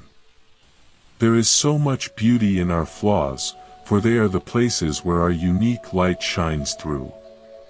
A perfectly smooth stone has no character, but a stone that has been tumbled by the river and cracked by the frost has a story to tell. Your cracks are not signs of failure, they are the evidence of your journey. When you release the need to be the director of the play, you can finally enjoy being part of the audience. You can appreciate the performance of the birds, the drama of the clouds, and the comedy of your own thoughts. You realize that the universe is putting on a spectacular show every single second, and most of the time we miss it because we are backstage, arguing with the script. Come out of the wings. Sit in the front row. Let the beauty of existence wash over you. I remember a woman who was terrified of getting older. She spent thousands of dollars on creams and treatments, trying to control the lines on her face and the color of her hair. She was in a constant state of war with time. One day, she saw an old woman sitting on a park bench, her face a map of deep wrinkles, yet her eyes were sparkling with a joy that the younger woman had never known. The old woman was laughing at a squirrel, her entire being radiating a sense of total acceptance. The younger woman realized that her own beauty was being stolen not by time, but by her resistance to it. She was so busy trying to look young that she had forgotten how to be happy. She decided to surrender to the aging process. She stopped fighting the wrinkles and started focusing on the wisdom and the peace that come with experience. Within weeks, people noticed a change in her. She looked more vibrant and attractive than she had in years, not because her skin was smoother, but because her spirit was free. This is the power of surrender. It doesn't change the facts of our lives, but it changes our relationship to those facts. It turns a problem into a circumstance. It turns a loss into a transition. When you stop fighting the inevitable, you find that you have a tremendous amount of energy available for other things. You can use that energy to be kind, to be creative, and to be present. You can live a life that is filled with grace rather than grit. Think of the people you admire most. Are they the ones who are always tense and in control, or are they the ones who have a certain flow to them?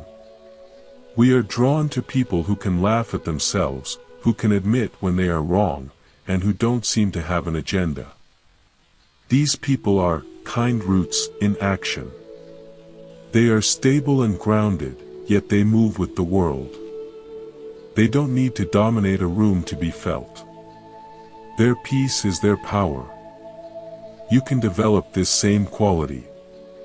It starts with the willingness to be not okay sometimes.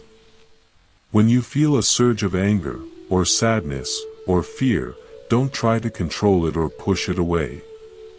Don't try to fix it immediately. Just sit with it. Say to yourself, this is what I am feeling right now. By giving the emotion space to exist, you are actually taking its power away. It becomes just another cloud passing through the sky of your awareness. You don't have to do anything about the cloud, you just have to be the sky. This sky-like mind is the goal of our practice. It is a mind that is vast, open, and unaffected by the weather. It is the mind that the Buddha achieved, and it is the mind that is available to you in every moment. The only thing blocking it is your desire to be in charge. When you let go of the reins, you find that the horse knows exactly where to go. Life has its own intelligence, its own rhythm, and its own way of taking care of things. You are part of that intelligence. You can trust it. Think of the way your body heals itself from a cut. You don't have to tell the cells what to do. You don't have to manage the process. You just have to keep the wound clean and give it time. Your soul has that same capacity for healing.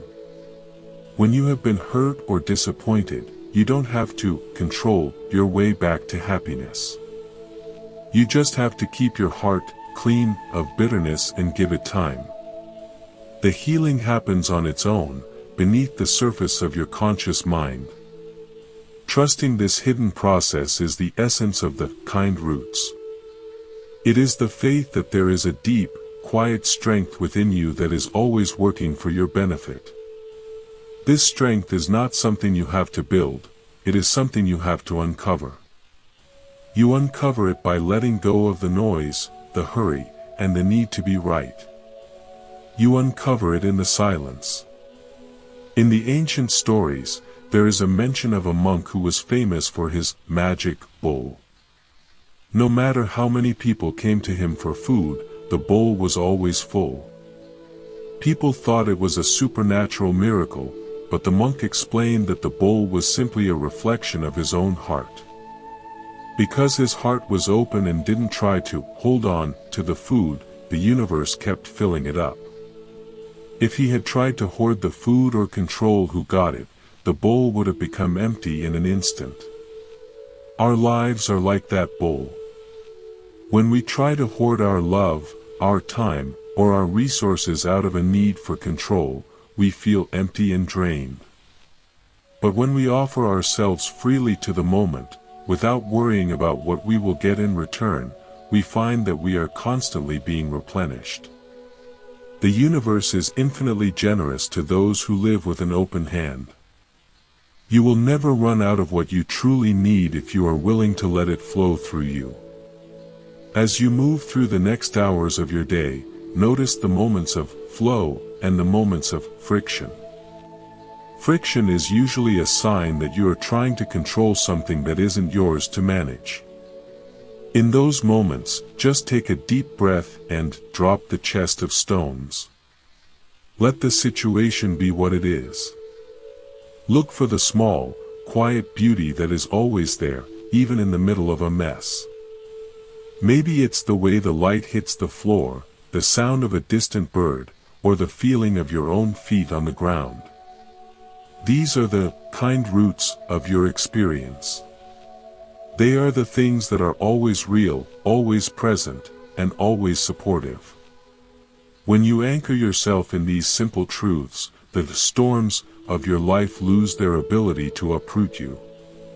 You stay steady, not because you are fighting, but because you are connected. You are a beautiful, light-filled being, and you are doing a magnificent job of navigating this human life. Don't be so hard on yourself. Don't feel like you have to have it all figured out. Nobody does. We are all just paper boats in the stream, learning how to enjoy the water. The joy is not in reaching the end of the stream, the joy is in the floating. Let yourself float today. Trust the current. Trust the kind roots. Trust the silence. You are exactly where you need to be, and everything is unfolding with a perfect, hidden grace. Your peace is the most important thing you have to offer the world, and you find it the moment you open your hand. Everything is possible when we lead with our hearts. Everything is beautiful when we see with the eyes of love. And everything is perfect when we trust the process of life. This is our path. This is our joy. And it is a truly magnificent one. I am so grateful to be walking it with you, one breath at a time. Each moment of surrender is a victory of the soul. Each breath of trust is a prayer of the heart. You are building a life of profound meaning, simply by being willing to let go. And the world is a little brighter, a little softer, and a little more peaceful because you are in it. Thank you for your presence. Thank you for your light. Thank you for being here. We are together in the heart of the mystery, and that is the most wonderful place to be. Let's just enjoy the silence for a while longer. There is so much more to hear, so much more to feel. The conversation is never truly over. It just shifts into a deeper level of knowing where words are no longer needed. We are moving into the final stage of our journey, where the river meets the sea and the individual drop finally realizes its own vastness. This realization is not the end, but a new beginning. It is the birth of a freedom that can never be lost. It is the peace of the Buddha, the joy of the kind roots, and the light of your own true self. Let it shine through you, as clear and bright as the morning star that heralds a day of total clarity.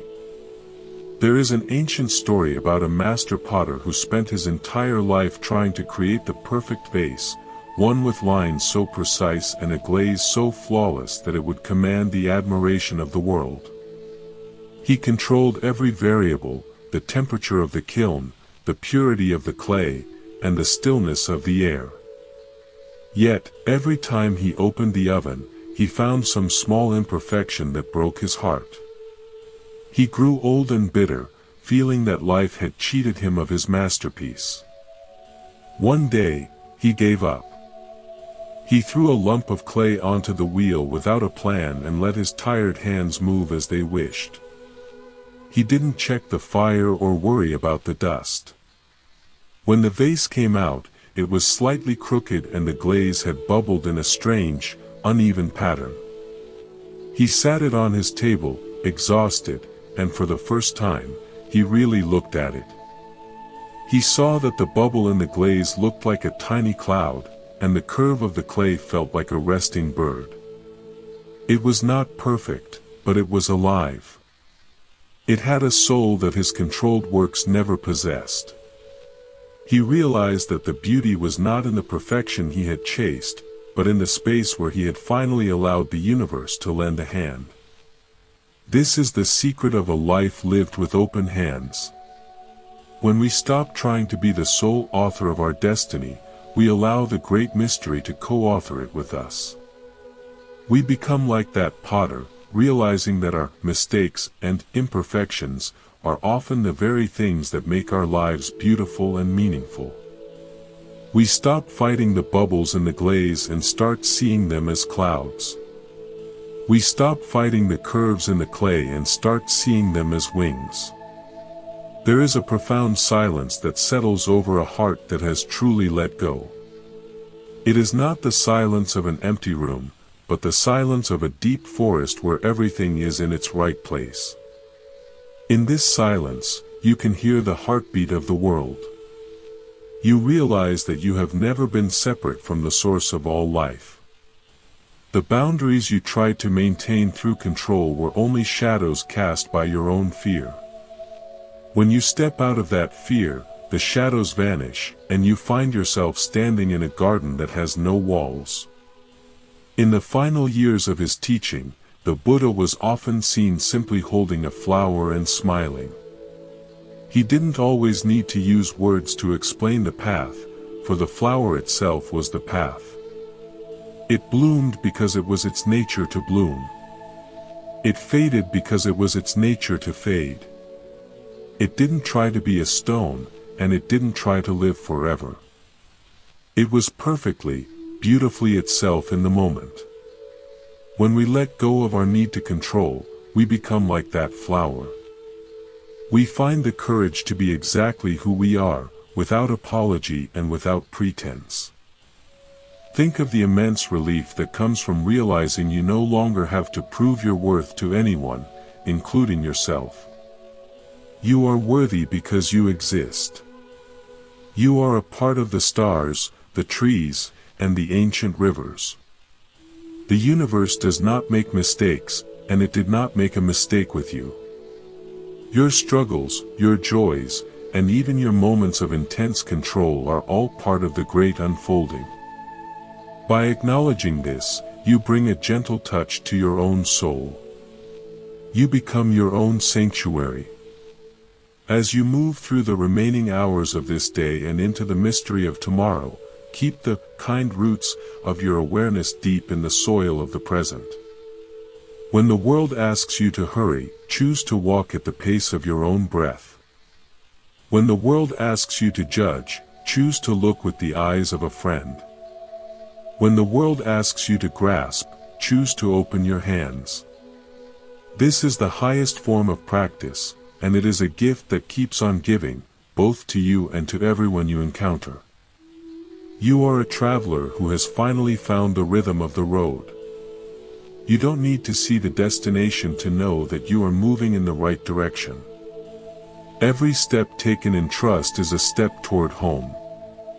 Every moment of surrender is a drop of water in the desert of our modern anxiety. You are creating a well of peace within yourself that will never run dry. Others will come to drink from this well, and you will find that the more you give, the more the water rises. There is a quiet joy that comes from being a nobody in a world that wants you to be somebody. When you are nobody, you can be anything. You can be the wind, the light, the silence, or the laughter. You are no longer confined by the narrow walls of your ego's expectations. You are free to dance with the mystery. And what a magnificent dance it is! It is a dance of light and shadow, of birth and death, of beginning and end, all happening in the eternal now. Let the warmth of this shared reflection stay with you like the glow of a sunset. Even as the light fades into the stars, the warmth remains in the earth. You are that earth, and you are those stars. You are the seeker and the sought. You are the question and the answer. In the end, there is only this, a single breath, a quiet heart, and the infinite grace of letting go. Everything is as it should be. You are safe. You are loved. You are free. The river has reached the sea, and the ocean is vast and kind. There is nothing more to do but to be. Just be. Breathe in the peace, breathe out the love, and walk into the light of your own beautiful, unmanaged life. It has been a journey of the heart, a return to the roots that were always there, waiting for us to stop running. Now that we have arrived, we can rest. We can smile at the clouds and the sun alike. We can live with a kindness that knows no bounds. This is the way of the wise, the way of the kind roots, and it is now your way. May your days be filled with the effortless grace of the turning seasons, and may your nights be guarded by the silent wisdom of the stars. You are a miracle among miracles, and your presence is a blessing to the world. Stay in the peace. Stay in the trust. Stay in the love. The story does not end here, for it is written anew with every breath you take. It is a story of beauty, of freedom, and of the incredible power of a heart that has learned to let go. Carry this light with you, and let it illuminate every corner of your world. You are home.